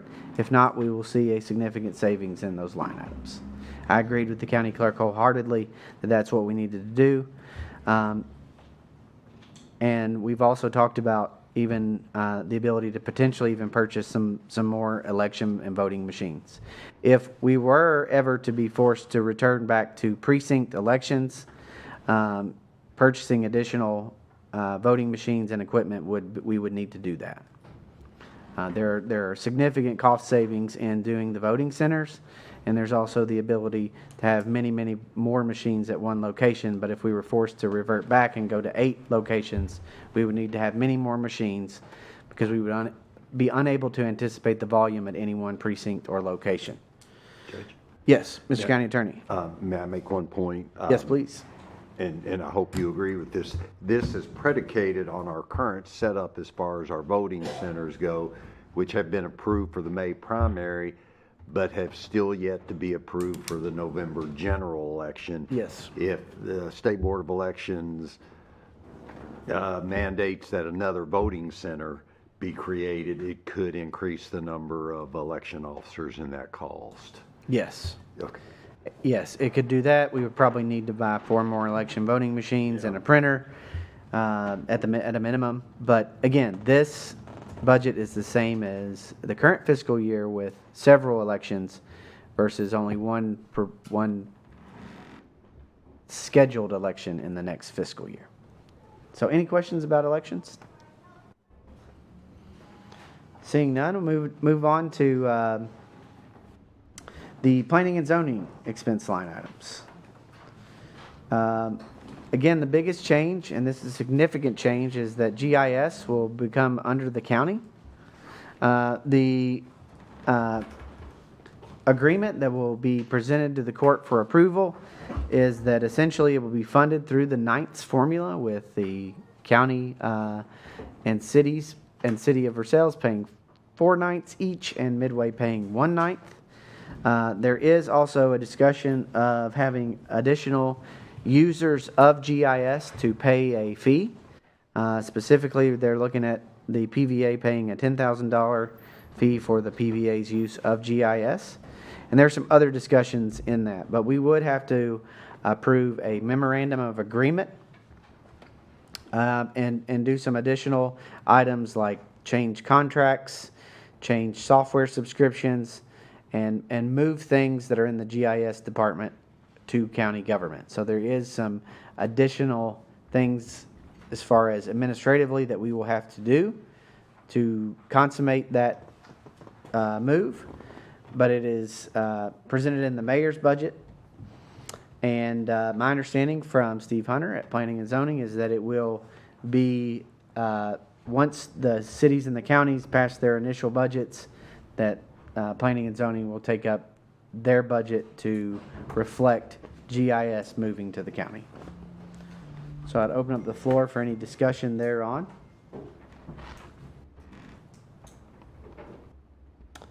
Seeing none, we'll keep moving on down. You've got your economic development line item. We are continuing to be a part of the Commerce Lexington Regional Competitive Strategy. That is 187. We closed out the Huntertown Community Park illegal dump grant. But you'll see the Huntertown Community Interpretive Park Pavilion Project Land and Water Conservation Fund grant match. That is $123,750.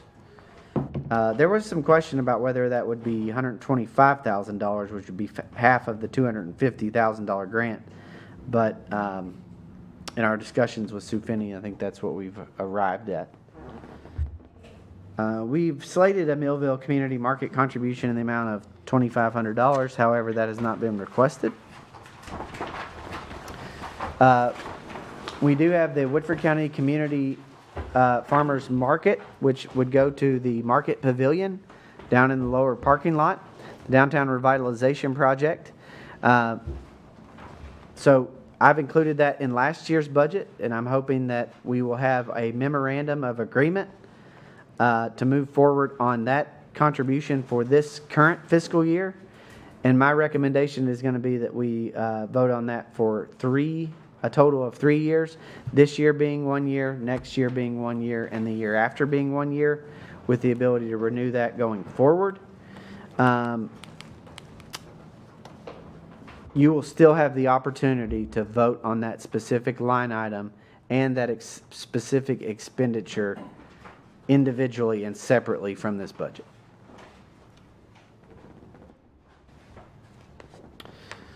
The Huntertown Community Interpretive Park land improvement, that is basically in case we need to do anything for that recreational trails project. But the Huntertown Community Interpretive Park has been adopted into the county park system. And that means that the funding for that is 55-45 through the interlocal agreement with the cities. But we are keeping additional funds in there at the request of Sue Finney in case it is needed.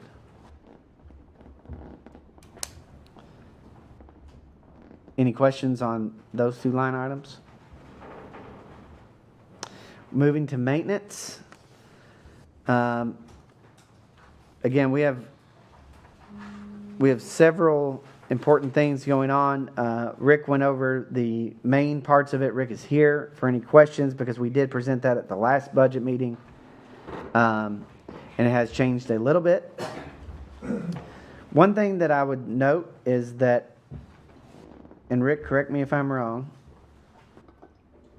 off-site maintenance and repairs does include the request from the Woodford Theater. Yes, sir. 110,000.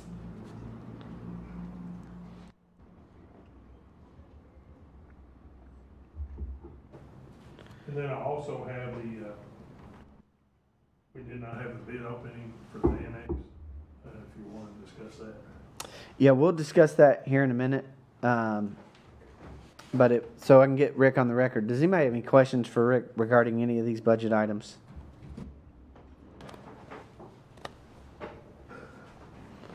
I think one of the most important things in Rick's budget is going to be an additional position that you'll have to prove as an additional item of the budget because it is not included in these line items.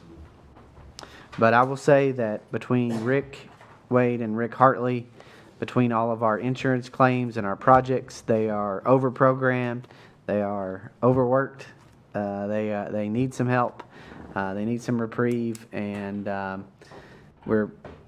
while we were reimbursed from some of the insurance cost of their salary and expenses to deal with those problems, the reality is that we're doing more for county facilities than we have, and there's more needs, and those needs are growing. We will discuss the proposed Annex HVAC project at a later date. Not at a later date, a later time in this evening. Questions for the maintenance budget? We're moving on to the IT budget. Director Chandler is here to ask any questions regarding those. One of the things that we're going to be presenting to the court is to move our website to the Civic Plus system. I'd like to give the clerk and Director Chandler a big commendation for looking into these additional websites. Our website is okay, but if we want to be a good, open, transparent, and accessible government, we need a better website, easier to manage. We're going to pay for that manage so that we don't overburden the clerk and other folks, but this is how we can get more public documents online. We can be more interactive with our website. All we're doing is budgeting this. There will be a full presentation on the Civic Plus program, and you'll have the decision to vote that up or down at a later time. But Director Chandler is here to answer any of the questions on the IT budget. Yes, Squire Gill, you're recognized. Thank you. Drew, the cost for IT, all IT line items like 229 to 232, it's roughly doubled. Is that because of Civic Plus? Or is it setting up new stuff? The spreadsheet that I'm looking at doesn't have the same line items. Okay. Can you give me the last I four can. of the account number? Yes, it's 3180. Okay. That's one of them. The biggest cost there, the reason that it nearly doubled was the Civic Plus content management system. Okay. Now, Judge, if I might, there was some significant. Let me get you a mic. No, take the one up in the middle of the table, right? You can do like a Bob Barker. Well, this is awkward. Jordan and I did our due diligence. The website service provider now is it was formerly known as Kentucky Interactive. We're not sure whether it's contracting issues or service delivery, but it's just not meeting the mark, and they have no long-term plans to improve what the current website platform is now. We reached out to two firms that are doing quite a bit of business in Kentucky with other fiscal court and city entities, and Civic Plus just really stood out, and it was more cost effective than the other comparison that we have. There was some significant implementation costs that are typically due in a year one. we felt like because it was such a large investment, that spreading out the implementation costs over a multi-year period, so a little bit more money over 3 years rather than a bunch of money in year one, and then a significant price drop in years 2 and 3 would be a little more effective. But we still have the option. We could pay the implementation cost one time, and then the annual costs drop down to, don't hold me to this, it's a few $100s a month. Okay. And again, this will be fully presented to the court for your approval and vote. We are just budgeting so that we can have it if we want to have it. Got it. Thank you. Our Microsoft did go up some, but that's an annual thing, and we don't have a whole lot of control over it. We did get the cost for our service desk software down. That's what the system that I use for IT-related tickets, and maintenance uses it for building-related issues. We did get that cost to come down. And we just keep finding more and more software things like Adobe licenses that we weren't aware of. So those are accounted for here instead of other line items now. Okay. And is that the contracted services and the technology equipment information, IT equipment, I guess that's all related to upgrades and with Civic Plus as well? 3980 contracted services. Yes. That is our IT security and support. So when I'm on vacation, or if we run up against a problem where normally we would try and deal with it in-house, sometimes the IT department needs some help too. So that's included in 3980. The live stream, the video production support, so most of you know Andrew on the other side of the door, those costs are included in 3980. Okay. And 7390, can you see that one? Yes. So the big ticket item there is the data room downstairs. We have 2 server racks, and the energy efficient HVAC system does not properly cool that room, and there's also some humidity issues that need to be addressed. So that room will basically get its own special purpose HVAC, pending budget approval, of course. The other large cost in there is related to the ambulance station in Midway. So we're adding a site, we're adding a new county building, and the employees, there's some startup costs associated with that building.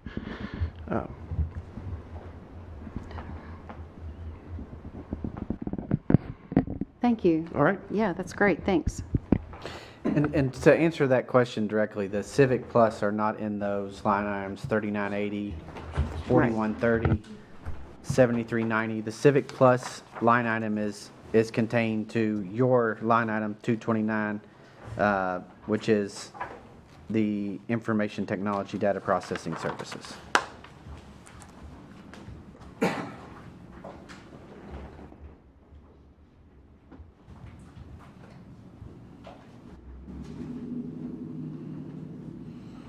All right. Thank you, Director Chandler. People can come up here maybe if we need to do that again, or pull up a chair. I don't know. I'm sorry about the calling you up like that. Oh, we do have handheld mics. That's right. All right, moving to the police line items. We know that we're aware that the contracted services have increased by virtue of the $10,000 per officer administrative cost that is the payroll cost, that has increased. And we had Chief Murray present on that budget.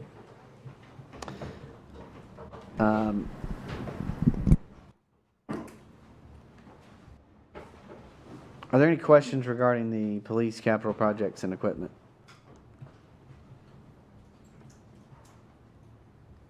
Or the contracted services, new vehicles? All right, we'll move on to the, some of these line items are very routine. Some of them we have not, so 242 through 247 we have not included. There's nothing to include there, but if you look at 240, 241, The fire protection cost, that has increased, that's why 241 has increased. And we have 248, our Rave Wireless Safety Alert System. Any questions on that? So Yeah, Squire Taylor, you're recognized. that fire protection line item, Public hydrant service. yes, are those all over the county, or are there a specific area, service area from that provider? I was just curious about the. Yeah, we're billed by Kentucky American for that, and so, I mean, it's essentially not negotiable. Yeah, no, I just didn't, I hadn't recognized that goes to us and not a specific water district. I didn't know if there was an Right. area that it covers or not. So it's the ones on our public properties. Yeah. Or servicing our public properties. Moving on to EMS and ambulance. So this is the largest change in the budget.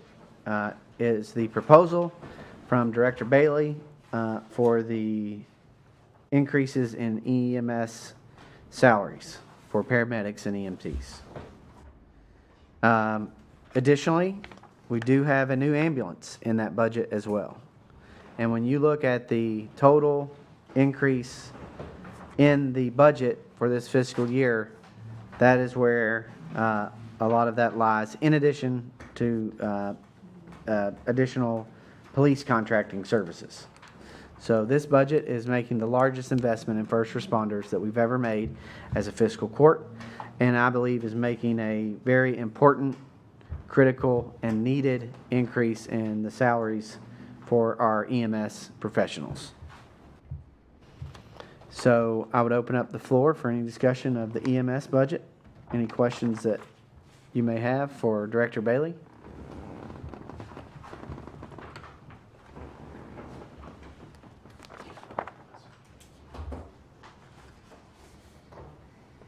Seeing none. 911 operations.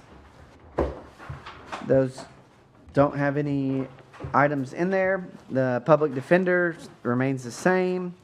And we move to animal control. Again, animal control, the recommendation that was adopted by this committee of the whole would be to move Emily Katner on July 1 to supervisor of the department. And we are continuing to look for employees therein.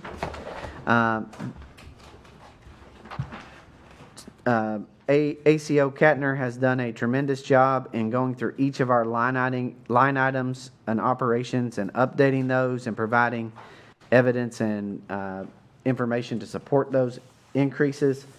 But that was much needed over the course. We weren't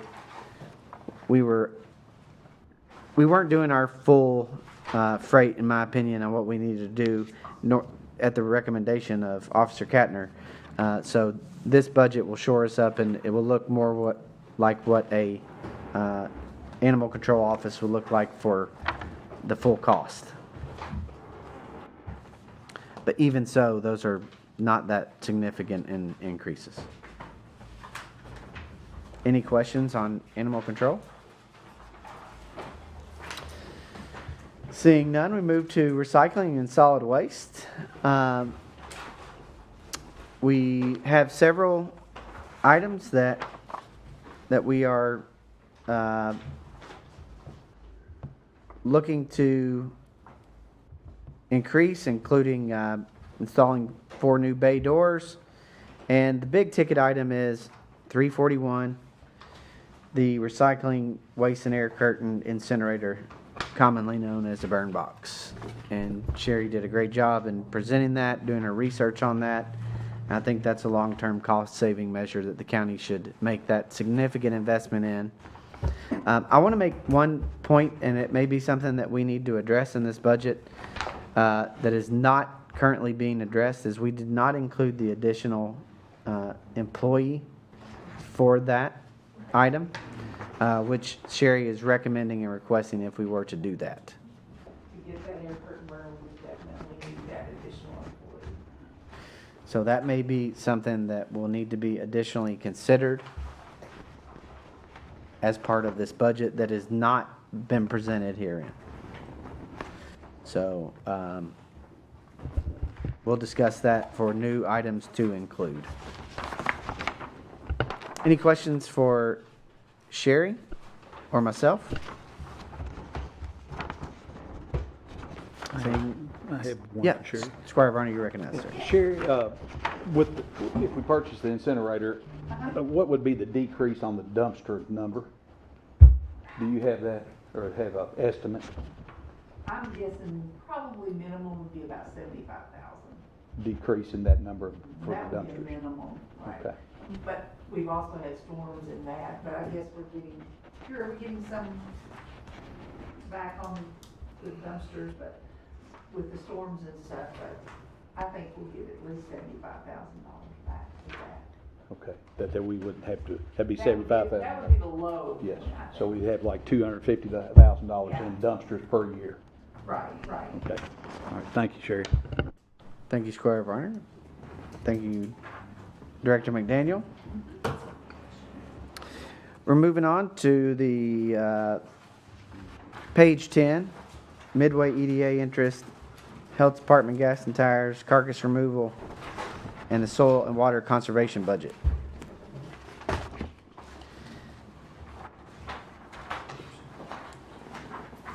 We've had their presentation on that. Any questions? Seeing none, we'll move on to the line items 352 through 370.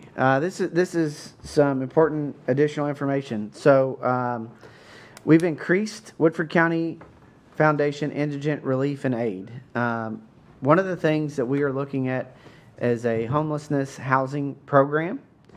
In order to fund that program, we have to have that budgeted. So that is the reason that we've included $40,000 in that line item. The indigent aid and relief is it has been reduced. It's a maximum $1,000 line item, but it would also be used for those type of things. Bluegrass Community Action, we've increased that significantly to provide utility support, transportation, educational, and rental assistance if the court deems that that's something we want to do programmatically in the next fiscal year. You can see that the senior citizens contribution request to serve our seniors with some important programming. I ask that that Troy Roberts, the director of Bluegrass Community Action, make sure that we're meeting the needs of our seniors at the senior center. And he said we would need to go up from $36,000 to $43,000 as an annual recurring request. And you all have that information from Bluegrass Community Action. We know our CASA contribution is $20,000. That has remained the same. When we have court orders, titles, and registrations, that's what we budget in line item 358 for the $6,000. The Woodford County Cemetery Preservation Committee has met, and they have requested $15,000 to assist with a cemetery repair and other work for Woodford County's cemeteries. And I have included that in the budget. I think it's important for us to do that. They have much greater needs than $15,000, but they've identified some specific needs on there. Again, these type of requests from now on will also follow with a contract, a public purposes contract that you all have reviewed as part of the budget process. And we won't spend any money until we understand what the money is going to be spent on when it goes to other agencies. But again, we must budget that item as they've requested, or we're not able to spend that money. But returning back to the Woodford County Foundation Indigent Relief and Aid, I considered increasing that by even more. But I think in my discussions with the mayor that this is a first step in putting together a program that we help fund to serve some of the most important needs in our community. They're being served now, but they're not being served adequately now. And there are folks that are falling through the gaps. This sort of program and that level of funding, I think, would be the first step in creating a program that we would look to foresee to fund year in and year out. So it would be it would be a recurring expense, not a one-time expense. But I believe that's the heart of this court. I know that's the heart of the community as far as I can hear it. And I think that's what we need to do. In continuing to move down, pauper burials, notice that I've increased that to $5,000. The goal on that is to work with stakeholders to refine and clarify our pauper burial program in the future. Line item 361 is another new and important line item. That is the executive director contribution for the Woodford County Food Pantry. That is the total amount. The county will provide the total amount, and then we will enter into an agreement with the cities of Versailles and Midway as to the funding ratio.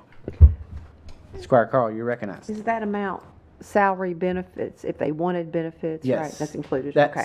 So great question. That is a $50,000 salary with benefits.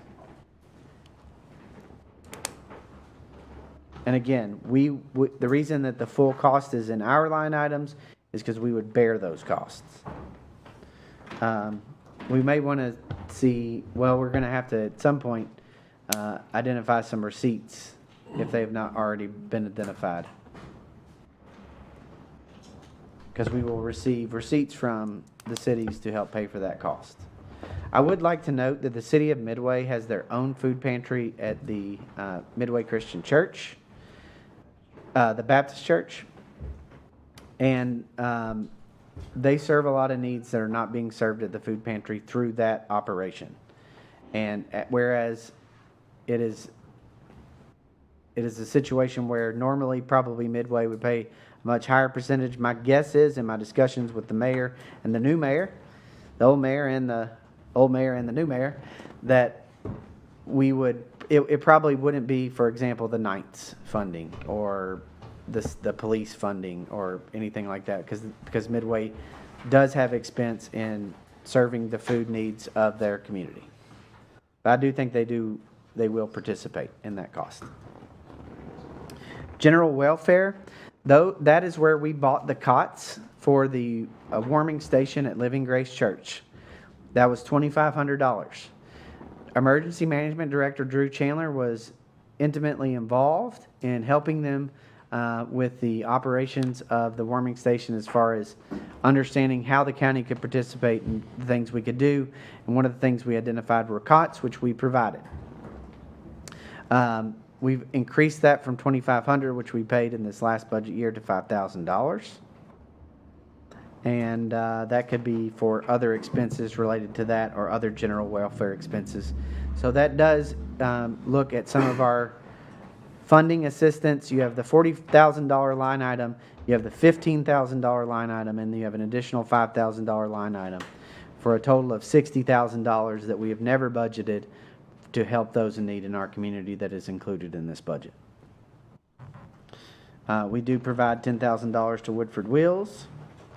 We're lowering the Veterans Commission program support by $10,000 because we just weren't seeing those type of needs and expenses. We work with the commissioners on the Versailles Veterans Commission, Lonnie Estes, Logan Nance, Nathan Lauderdale, and this year we lost Jack Whitaker, who passed away, who was a founding member of our commission.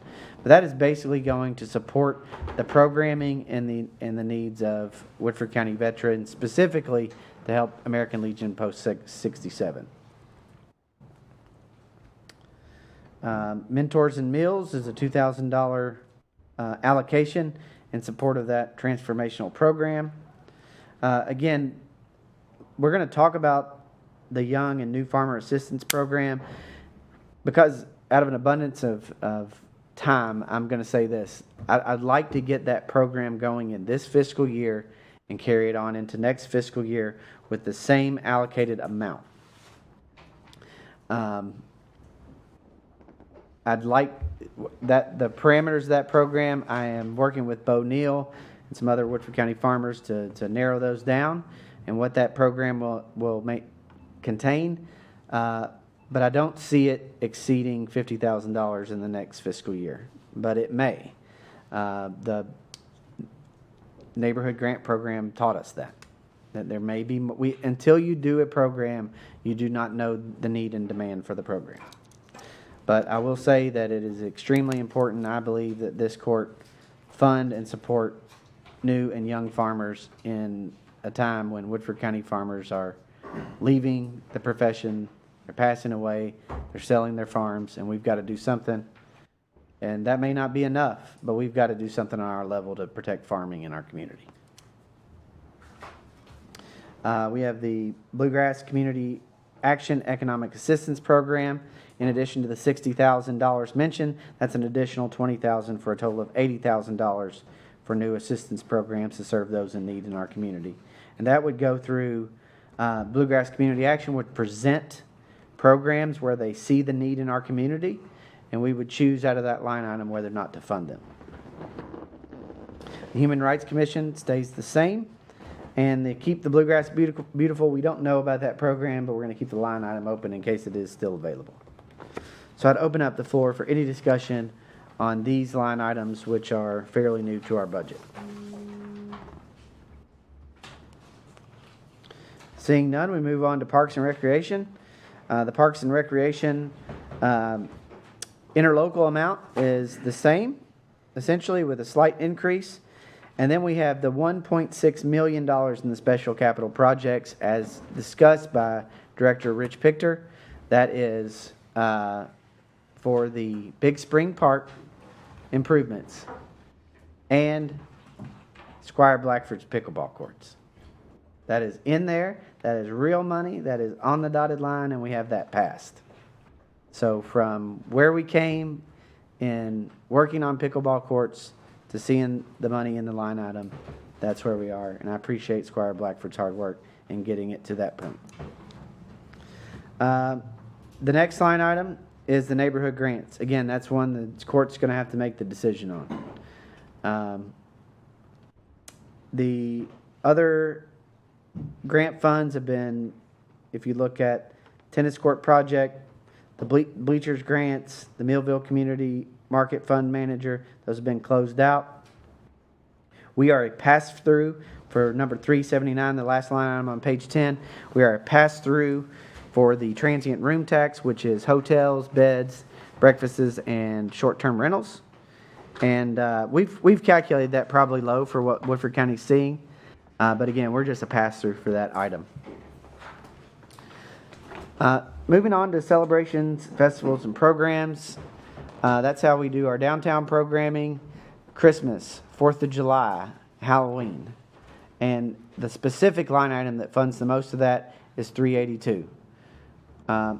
Your main items are the Christmas funding with the city of Versailles that we split, and we split the cost of the fireworks.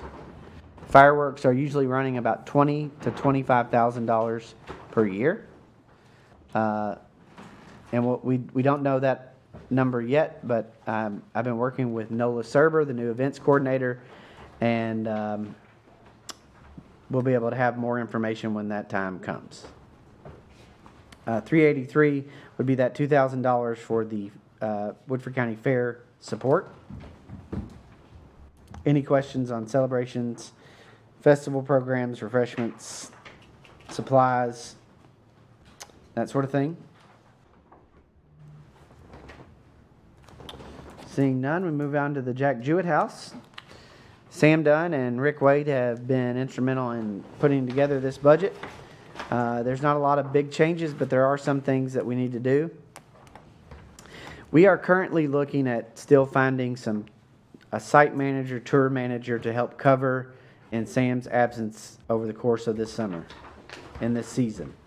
But we are also still, the closure of the executive director search will be on Friday, May 17th, and hopefully we'll be in the hiring process for a new executive director on that. So are there any questions on the Jack Jewett House? Move on down to line item 400. Board of Ed school, private school transportation. That's gone up, but we're hoping that we'll be adequately reimbursed as usual, and we continue to budget for that amount. Moving into some of our debt items, you'll see those.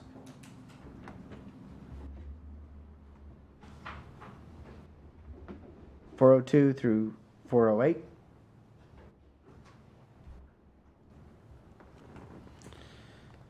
We move on to the line item 410. That's building improvements. That's a contingency fund for anything in our county maintenance that we need if the estimation for what Rick has planned is not the same. We keep that as a contingency to make sure we don't overspend.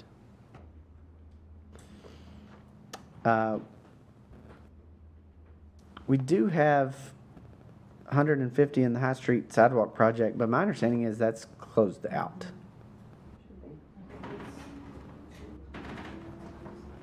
Line item 415.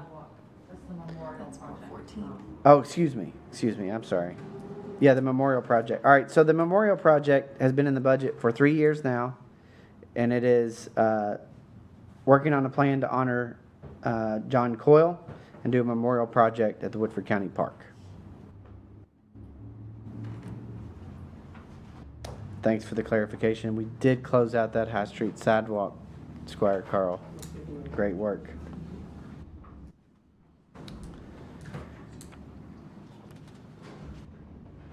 Moving on, you'll find the GIS director line item on the last line item 419. And moving on into page 12, 420 through 427.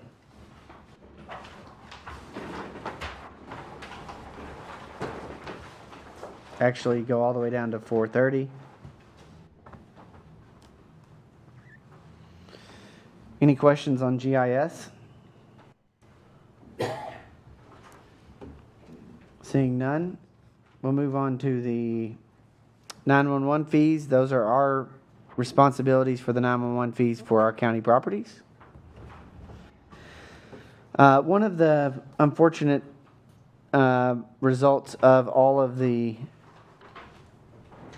severe weather and insurance claims that we had is that our all lines fund has gone up significantly. I reported that to you a few months back. But that is a significant increase that stands to likely continue.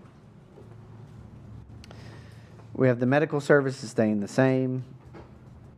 Association memberships staying the same. You got GIS memberships, training and conferences, some additional GIS line items, travel expenses, and then finally the GIS office equipment at the bottom. And that would be for a new laptop and docking station for Canon.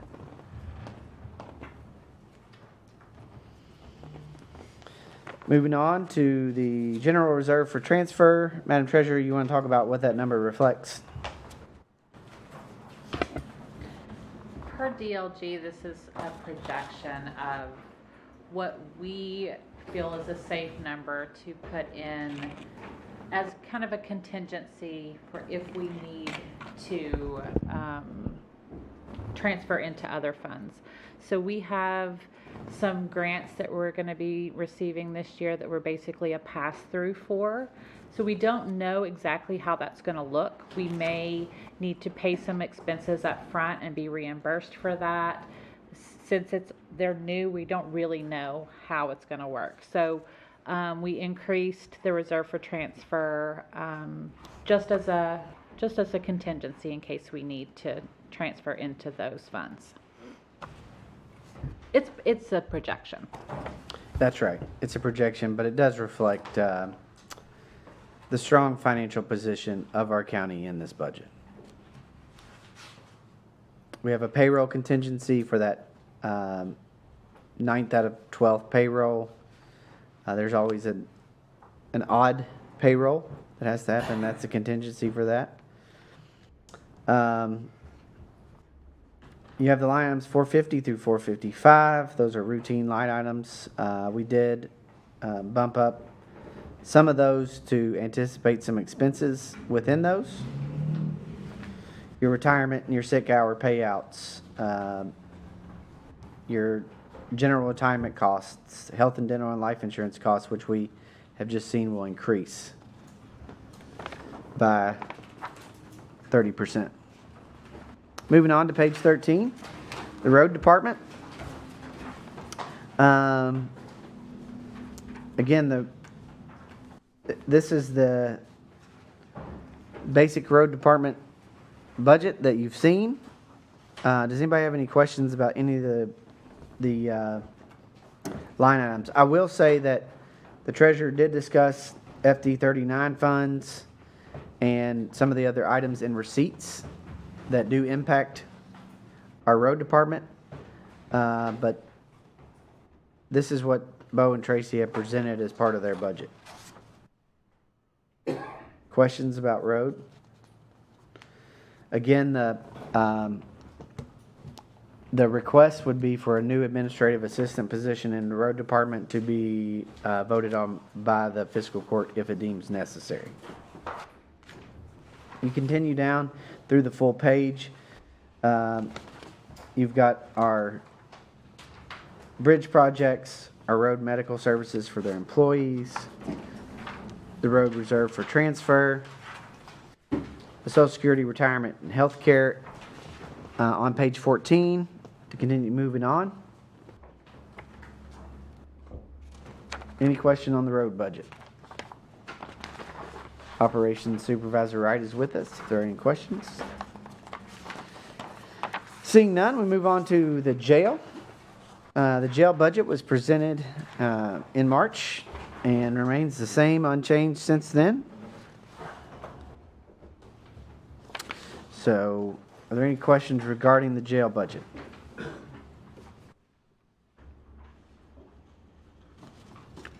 Seeing none, we move to our LGEA funds that are essentially dried up, but we do have $6,905, which is going to be used for equipment for the new shop truck, which will leave us with no remaining balance therein. Moving on to our grants line items.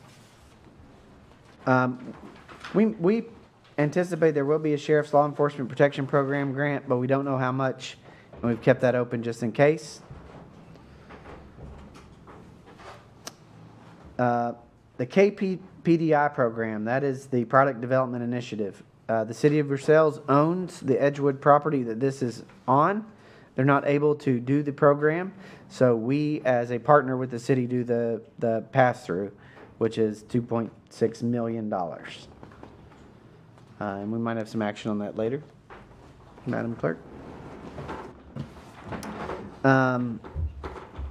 Move down, ambulance equipment stays the same. Ambulance pharmaceuticals, the ASAP grant is reflected in there should they receive that. We have the recycling litter abatement grant, the waste tire disposal grant, the household hazardous waste grant. Judge? Yeah. I got notification prior to the meeting that the household hazardous waste grant on 568, the amount has changed from what is listed to $36,573. So that item will change in the overall budget. Thank you, Officer Flagg. We did receive that grant, so I got that notification today. Way to go, Sherry. Good job. Yeah, I was on the email. So, 570 is a very, very important one. That's the $8.5 million Millville wastewater project, the sewer project that goes to Castle and Key and the Millville area. Again, that's 8.5 million in, 8.5 million out. But we are responsible to do that. That's a big administrative lift for us. but we're happy to do it, and it's a game changer for that area, for sure. A lot of these other grant line items to the end of the page have closed out, so we'll move on to the page 16. And we just went through the state grants. We got some guidance through DLG on the segregation of state and federal grants. That was the state grant portion. We're moving into the federal grant. We will move into the federal grant portion momentarily, but we did clean up our grant line items to reflect whether they're specifically state or federal grants. But you have the Land and Water Conservation Grant Fund. That's 125. That's where I mentioned we had 123, 250, and then this is the 125 part of it. We have the IT cybersecurity grant in there. The CERT training. 591, we have the FEMA performance grants. Homeland Security grant. 592, 596. Safe Rooms grant. Director Chandler, did you want to give an update on that or save that for court? Only if I can get the wireless microphone, Judge. While he's getting that, we'll keep going on. I want to specifically point out the Millville Waterline project. We're trying to get that project going in this fiscal year, but in case it is no money's expended in this fiscal year, the $1.254 million for Germany, Hippie AG, Watts Ferry, in that area of Squire Gentry's district is gonna. We will be involved in getting city water down that way through a water project with the Frankfurt Plant Board. Director Chandler, the Safe Rooms grant. Which screen will the words come up on? You got to read my mind. The Safe Room grant is an application for mitigation to put safe rooms at the parks. We had a series of planning meetings with the Huntertown Community Park, representatives of Walter Bradley and Midway, of course, Rich from Parks and Rec, and we identified locations to put safe rooms for people who are caught out right before severe weather and give them a place to go where they don't now. We did get some word from FEMA that they liked the application that the court authorized us to submit. They'd like us to restructure it from a phased project to a turnkey project. So we're in the process of retooling that now and hope to receive an award in this upcoming fiscal year. Thank you, Director Chandler. Any questions on that?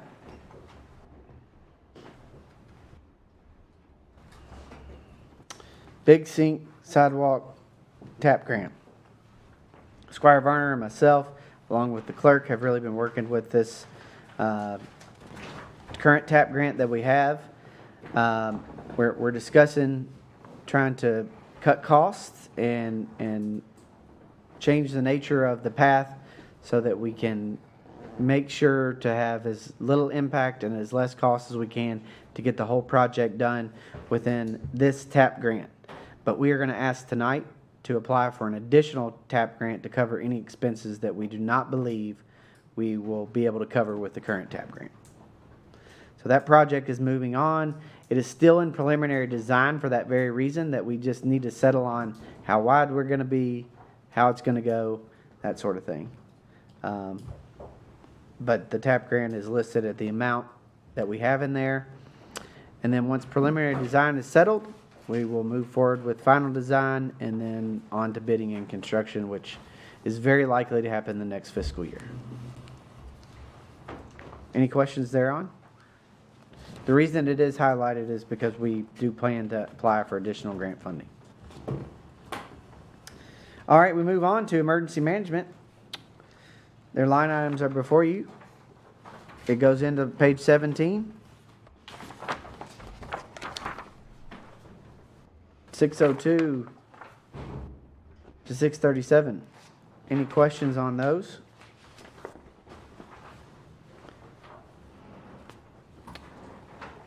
Another item that we cannot account for, but we need to keep line items open for expenditures for, is the sheriff's asset forfeiture account. We cannot budget for any of those items, yet we do anticipate receiving money for those. Moving on to 651 through 655, those are the county clerk permanent storage fees. Again, we anticipate receiving the highlighted amount on 655. Much of the expense has come through line item 653, so we are budgeting for the county clerk to spend $25,000 out of line item 653, but the county clerk does anticipate spending that full amount, which would then be transferred into the appropriate line items to be spent. But that's a new statutory account that's under the control of the county clerk. The next item, which I think is the one that we really want to focus on here, is the opiate task force program support. So we are anticipating that as of this next budget, that amount will be $312,884.63. We do anticipate that we will receive more money, but the treasurer is tracking down our anticipated receipts, and that's as much as we can confirm. So that's as much as we can confirm. Do you have your Excel sheet on that? Yeah, I just pulled. Okay, so if you don't mind to zoom in on that for us, if you could.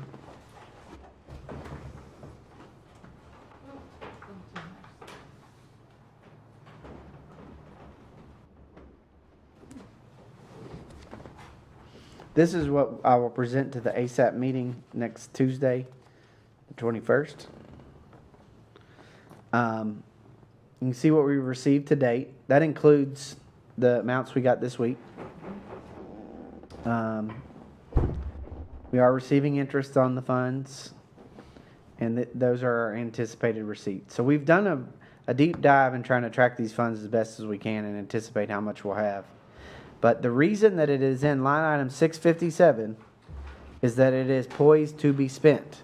It's not poised to be transferred in to be spent. It's poised to be spent. If we have expenditures that we want to spend this money on, it is budgeted for us to spend the full amount if we so deem. Now, the process for spending this money is that the ASAP, the Agency for Substance Abuse Policy, will vet programs and make recommendations to the court and the city council to fund. Now, we can obviously come up with our own programs, but I believe that the proper agency would be the Agency for Substance Abuse Policy that has all the stakeholders that will be able to make those recommendations, and they can tell us what would be the best ways to spend that money. That's always been the plan, but there are several items that are being discussed and are very likely to see some discussion of expenditure. The first is a detox center. A detox, so I'm in discussions with the judge executives of Franklin and Anderson counties and their ASAP coordinators, and Nancy Blackford, our ASAP coordinator, about the possibility of a joint detox, regional detox center somewhere. Those are just beginning those discussions, but Nancy has been on the forefront of advocating for and pushing for a detox center. And so that's one thing that this money could potentially be used for. The YEP program, which is the Icelandic model of drug prevention for our youth, is also in the process of working through their steering committee and the ASAP. I imagine they will be asking for some sort of funds, but that's another program and initiative. But then we have all of the recommendations that we received from our listening session, and those will be discussed at the ASAP meetings as well. So I would open the floor for any discussion of the ASAP funding. Mr. County Attorney, did you have something? No, not to add to that, Judge, as far as funding goes.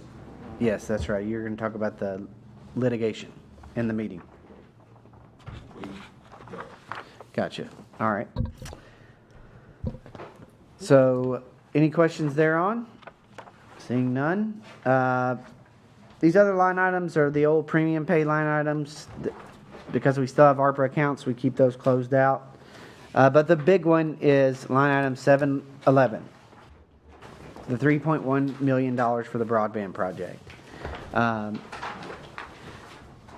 The contractual negotiations continue between the state and All Points Broadband. We are not aware of any community that has completed a negotiation and contract execution with the state. But we do have a standing call with Philip at All Points Broadband. You all are welcome also to contact him to get information. And we are also currently working through the BEAD process as well.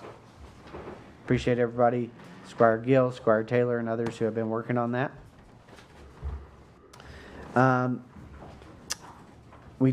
Yeah, Squire I don't Taylor, know you if we want to recognize. get into this in the meeting. Do you want to do it now, or I just wanted to kind of emphasize for folks that the difference in the BEAD and the program. Do you want to wait for that later? We can do that in reports in the meeting. Okay. Thank you, though. We do have some reserve for transfer in our ARPA account, and it's mainly due to the receipt of interest. Moving on down to debt and debt service. I think it's a really big deal that the park expansion will be ours, free of debt, 8/1/25. This budget marks the lowest amount of debt in Woodford County's modern history. I don't know what they did way back there, but I've yet to see a budget in the last 65 years that has this low level of debt.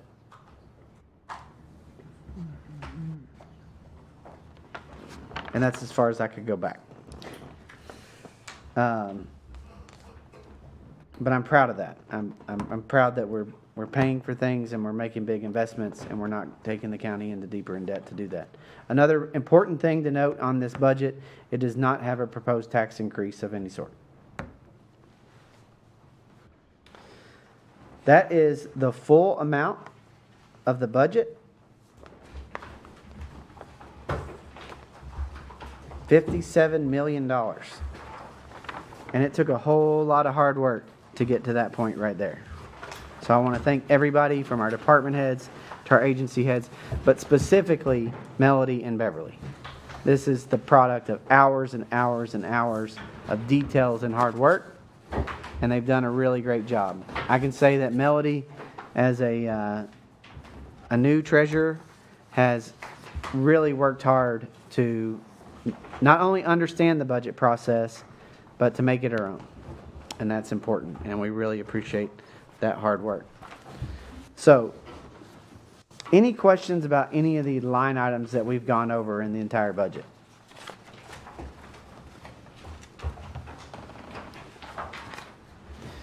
Seeing none, I'd like to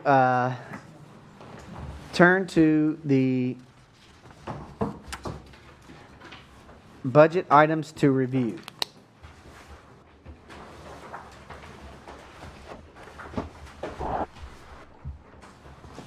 The new vehicle for the coroner's office, the amount to review is $43,985.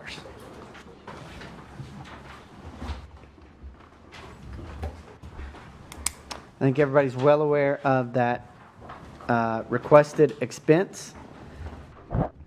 I was unable to include that in my budget because I did not have the projected amount, and I was still working through the inventory of the coroner's fleet. I do believe that the old van was surplus in 2022. The old van was surplus. They don't even have that thing anymore, but I'm glad they didn't. It wasn't working very well. Is there a motion to include the new vehicle line item as presented in the budget? So moved. There's a motion by Squire Varner. There's a Second. second by Squire Gill. I'd open up the floor for any discussion. Seeing none, all those in favor, please vote and signify by saying aye. Aye. All those opposed, nay. Motion carries. I'm going to return to the neighborhood grants. The inclusion of the Fair Board support at $2,000. Is there a motion for same? Motion. Motion by Squire Taylor. Second. Second by Squire Gill. All those in favor, please vote and signify by saying aye. Aye. All those opposed, nay. The motion carries. The fiscal court line items, I will return to those. The maintenance specialist, request from Director Wade to include that in the budget. You have that information for you. Total comp, $89,000. That's a $45,000 salary, $21 an hour roughly. Are there questions about the specialist salary to be included in the budget? Is there a motion to include same? Make motion. Motion by Squire Downey, second by Squire Taylor. Open the floor for any discussions or questions for Director Wade. I just hope you use as an opportunity to not work quite so much those overtime hours, my friend. I appreciate all you do, but we don't want to break you. As much as needed, much anticipated. Seeing as same as moved, all those in favor, please vote and signify by saying aye. Aye. Those opposed, nay. And the motion carries. Moving on to the road administrative assistant. Again, one of the same concepts is the ability for redundancy, for backup and support in the administrative offices of the road department. It's requested by the road supervisor and operations supervisor, and I believe it's needed.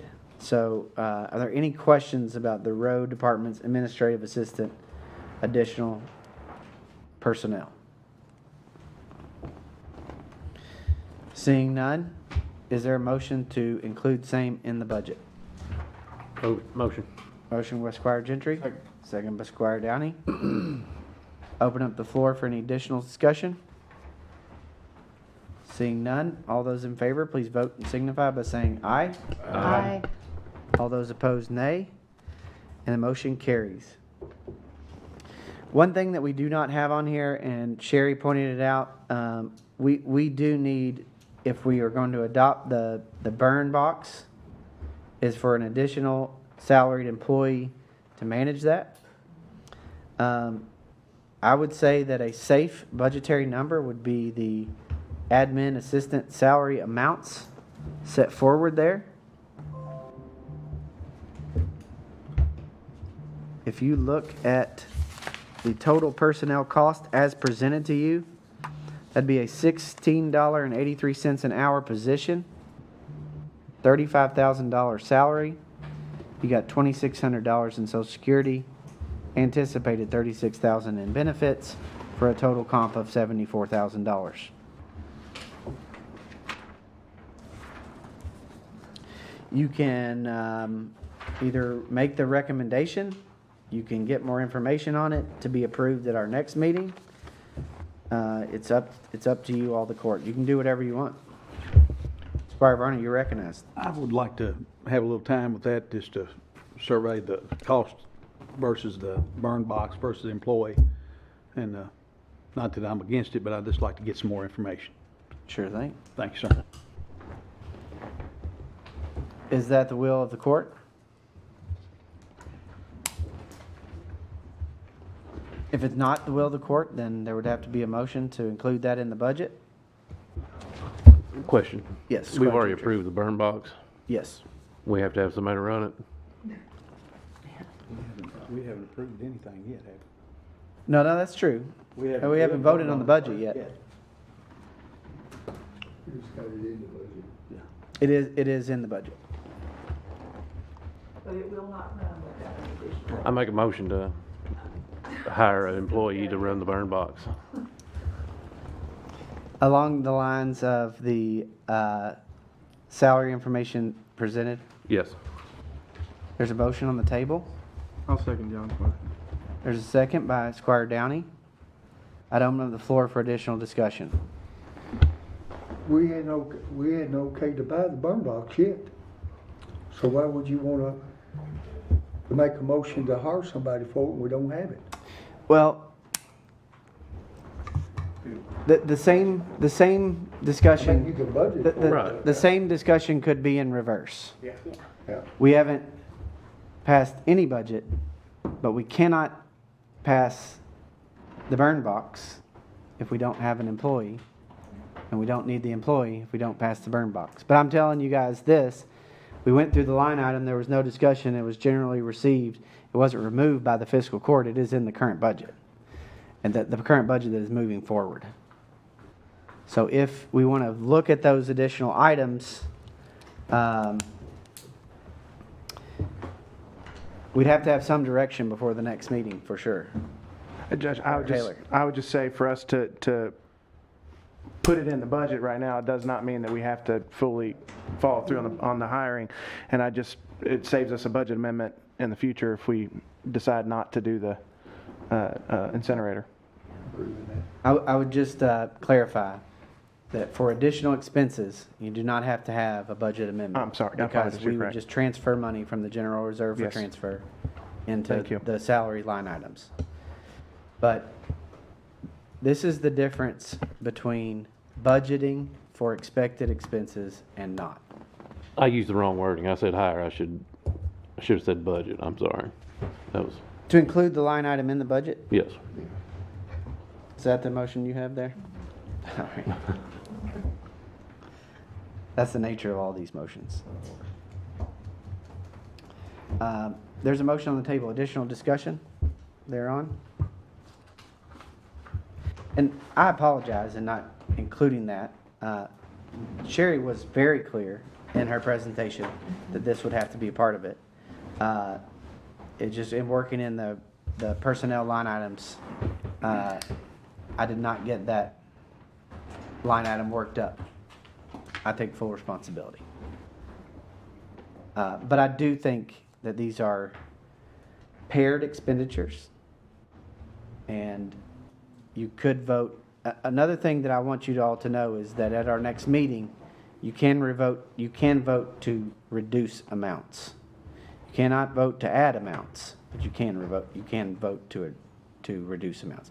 You can vote to add amounts, but we're going to be here until all night long trying to get the budget right so you can vote on it. And we do not want to do that.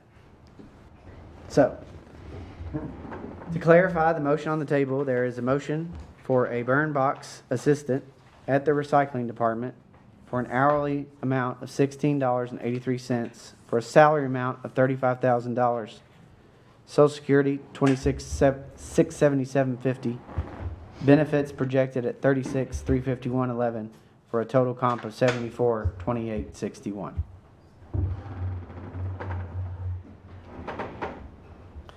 Is there any further discussion? Seeing none. All those in favor of the motion on the table to budget same as presented, please vote and signify by saying aye. Aye. Aye. All those opposed, nay. And the motion carries. Now let's move on to the items that are a little bit more complicated, I think. The first item is neighborhood grants. And we need to, so if there is to be a neighborhood grant in FY 24 and 25, we would have to fund that amount. We're not going to remove that line item from the budget. So it does not necessarily have to be funded. It could be allocated later as we see that we would like to budget for a program. Or we can put money in the program to continue it on starting July 1. And to clarify the action taken by the court at our last meeting, there's no consideration of any new, there's no consideration of any applications that have been submitted to this point. For the remainder of this fiscal year. For the remainder of this fiscal year. That's correct. So I'd open up the floor for discussions, suggestions, or recommendations regarding the neighborhood grant program.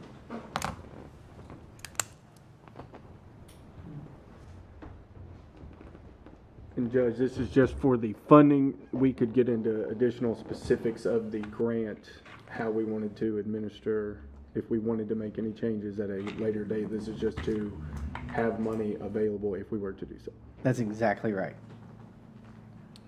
That is very well put. The program itself could completely change at the will of the court. Requirements, criteria, application. But we can fund it because the line item will be in our budget, and even if it wasn't, we could still fund it. But the most proper way to fund programs like these are to allocate funding in anticipation of spending. Squire Taylor, you're recognized. Do we have unactualized requests for reimbursements from existing approved grants that would require expenditure for sure? So we set a standard that had to submit it by the end of this year, right? July 3rd or June 30 is the Yeah. end of the program period. And if the expenses are not done and reimbursed by then, and the program is not renewed, then there's no reimbursement and come July 1. That would takes regardless of this budget allocation. We'd have to renew the program to continue the program. My only thought is that we would maybe, if we were to continue, maybe wouldn't have to fund at the previous level because of actualizing those previous funds. I think one of the things that kind of kept last year's funds higher was the amount that weren't utilized and were transferred from the previous year. And so maybe if we did want to go, we wouldn't have to fund it at that same 40,000. Squire Varner? Yes, sir. Just, if the court decides to keep this line item going, I'd like to see it evolve into maybe a cost share part of a neighborhood grant. It could be a multi-use, full fund, cost share. Much to Squire Downey's question, I have some other thoughts that if we were to continue that, I'd like to explore with the court, but I think we have to make a decision about whether or not we want to fund it before we get too far into that. But I like that suggestion. We'll let it lie, and we'll move on to the fiscal court cost of living adjustment. It has been requested that I look at that and provide that information to the court. And you have that in the 2010, 2020, 2030, and 2090 line items. That would be a 3.4% CPI cost of living adjustment to the salaries of the fiscal court members. Squire Carl, you're recognized. Yes. Judge, on this, I'd like to make a motion that we amend the Woodford County Administrative Code Ordinance where it provides that Woodford County constitutional offices that are not currently covered under this KRS, which would be the coroner, the county attorney, magistrates, et cetera, that would be covered in this so that they could get the CPI adjustment each year in the term of office. And so, Squire Carl, let me say that your recommendation is to actually change the administrative code to provide for this. Mm-hmm. So that would be for a different time. That type of motion. That's the vehicle that you would like to see this funding proceed down. This is to put the funding in the budget. Okay. So your recommendation would be to include this funding in the budget. Yes. Upon the concept that you would amend the administrative code to provide the CPI for constitutional officers that don't receive it and for the magistrates, correct? Mm-hmm. Yes, sir. All right. So there's no motion on the table. So is she withdrawing the motion, or can? I didn't take that as a motion. I took that as the process that she wanted to implement through that. The discussion is whether or not to include the CPI amount for magistrates in the budget. Okay. Are we going? Coroners and the county attorneys. I don't want to put that out there like it is us in the budget, but I do want to be sure that we blanket everyone with that.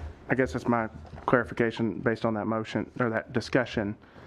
You had mentioned on a previous couple line items we talked about needing to come back to them before they were to vote on them affirmatively before we expense them previously in the budget. Does that mean that we need to go back and vote explicitly for the coroner and the coroner's deputies and the county attorney and the county attorney's deputies the same way we would do here? The statute requires us to set those by the first meeting in May. You have affirmatively voted to set those Okay. according to the budget, which I have proposed Sure. in the budget, 3.4% CPI increases for both. And Judge, may I clarify? Yes. And that is not to reset salaries, that is to adjust in effect with the CPI. If this goes in, it would be to take, and that is, by the way, why you've always Yeah, put noticed that from up. my office and the coroner's picked up on that, the specific request is made because you have to approve it. It's not automatic. It is under the statute automatic for the office of county judge, for the office of jailer, for the office of sheriff. It is not automatic for the office of county attorney, coroner, or magistrate. That is why I have always asked of that. It doesn't happen automatically. My office is a little different than the other offices because I have a state component too. And what's built into that is what I get from the fiscal court combined with what I get from the state cannot exceed a certain amount. And so Sure. there are limits on that. The coroner, until this year's letter, as I saw it, had never really specifically requested that. The fiscal court historically has never adopted to pursue that. What CAECO suggests is if you're going to do it the way Squire Carl had indicated, but as the way the judge pointed out in a regular meeting, where there would have to be an ordinance amendment to include the magistrates to the administrative code, which would of course require 2 readings. But this is not a resetting, it would be a recalculation based on the addition of the CPI. So as the judge correctly pointed out, those salaries have been set pursuant to a statutory time frame. So the discussion is about whether or not the fiscal court members wish to hereafter have the CPI added to the existing salary. So the treasurer's put up the total comp line items for, because you didn't see that before this request, this is what it would look like. Total comp line items for fiscal court members if they were to receive the 3.4% salary increase. Let me make one important clarification.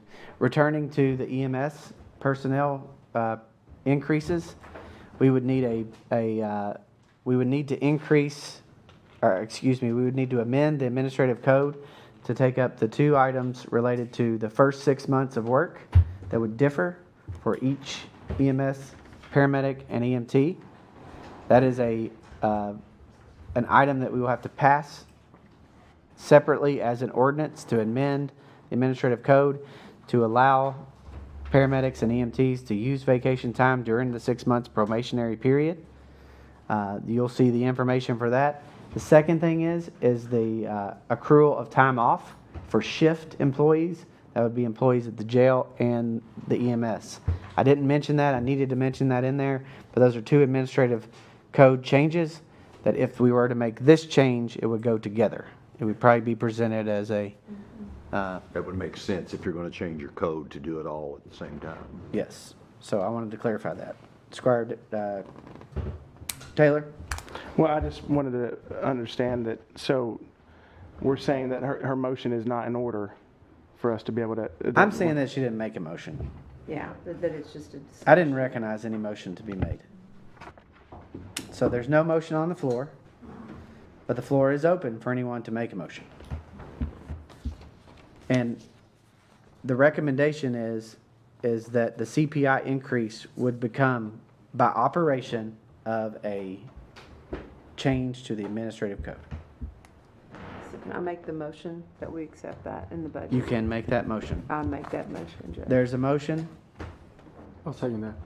The motion to include line items 1010, 2010, 2020, 2030, 2090 related to the CPI increase for Woodford County Fiscal Court Magistrates. Motion and second. I would open up the floor for additional discussion. I just want to reemphasize that any kind of conversation about this going forward should be about that discussion in the administrative code, because I think it's important to make sure that everybody's treated the same way in those other constitutional offices. We don't want to not have other county offices left off in the past because they didn't make the request from the constitutional officer. I'm glad they did that this time, but I would hate to see those deputies for the coroner's office not receive those increases just like anybody else. But that's not what we're making the motion on. So, but I do think that if we were to move forward on this, that's something we need to continue to explore. Mr. County Attorney? Again, if it gets to that point, the court chooses to go that route, you can have built into the code that you do not have to accept it. You would have to go on record so as not to accept it. That would be the recommendation from Rich Ornstein at CAECO. This has been done in other counties. I know other county attorneys have done it the way I have done it because we're not specifically mentioned in the statute. But if you all choose to go that route, yeah, I would be making the request to include the coroner and myself in it as well. Oh, absolutely. Just to be consistent rather than us having had to do it the way it's been done over the years. But there would be a built-in ability for magistrates in particular, not collectively, individually, to say they opt to not take it or to take it at less than that or whatever.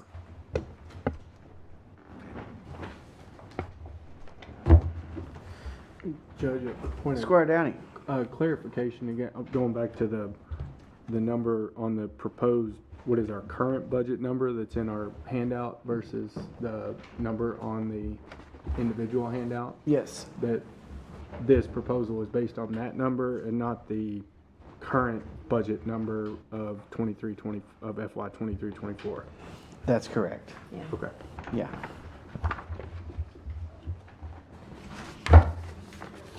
So any other additional questions or discussions? There is a motion on the table. Are we prepared for a vote? All those in favor of the motion on the table, please vote and signify by saying aye. Aye. All those opposed, nay. Nay. Let the record reflect that there are 2 nay votes. Motion carries. Moving back to the neighborhood grants. Again, if there is to be any funding in allocation of the neighborhood grants, it needs to be moved.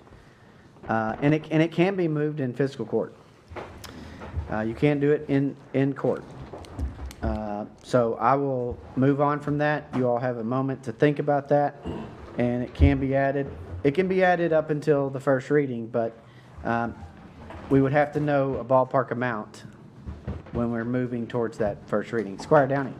Judge, to go back to Squire Taylor's point, so we're saying at the beginning of next year, we will have funds that are carried over or receipts that will be made on behalf of current grants that we will need to pay out?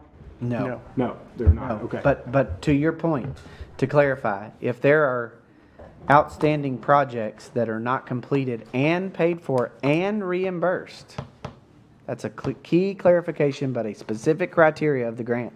If we have not paid the money by June 30 and we do not authorize a new program, irregardless of this, irrespective of this, irregardless is not a word, then if we don't create a new program or extend the old program, then we cannot allocate additional monies to the program.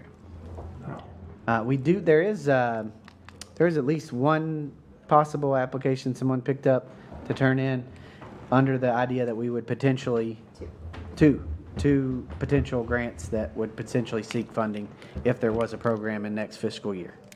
But we'll return to that. We do have a neighborhood grant discussion later in our meeting. I want to just dispense with the last 2 items on the government center generator. Essentially, we're really hoping to look for a grant for that. If we are successful, then we'll have to include that probably in the budget amendment and receipts. But I'm not recommending that we pay cash for that. But the fiscal court has the opportunity to fund that line item as they wish. And then the new building discussion, I think we can have that in additional budget discussions.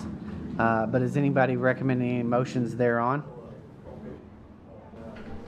Judge, do we need to have an item number for them, for us to include them in for the budget account number? Or could we have them included if we were to receive grant funds, or if we were to move forward on a... Bev, you want to answer that? If you all wanted to budget for it, I would have to create a new expenditure code for that. But I didn't include one at this time because I didn't know if grant monies would be involved or how that would be expensed. So I just wanted to leave that just as a new account to be determined later. And Bev, if we receive the money from a grant that we applied for in the fiscal year, you'd be able to create a new account? Yes. And it would either be the 06 fund or the 07 fund, depending on the level of grant that it would be.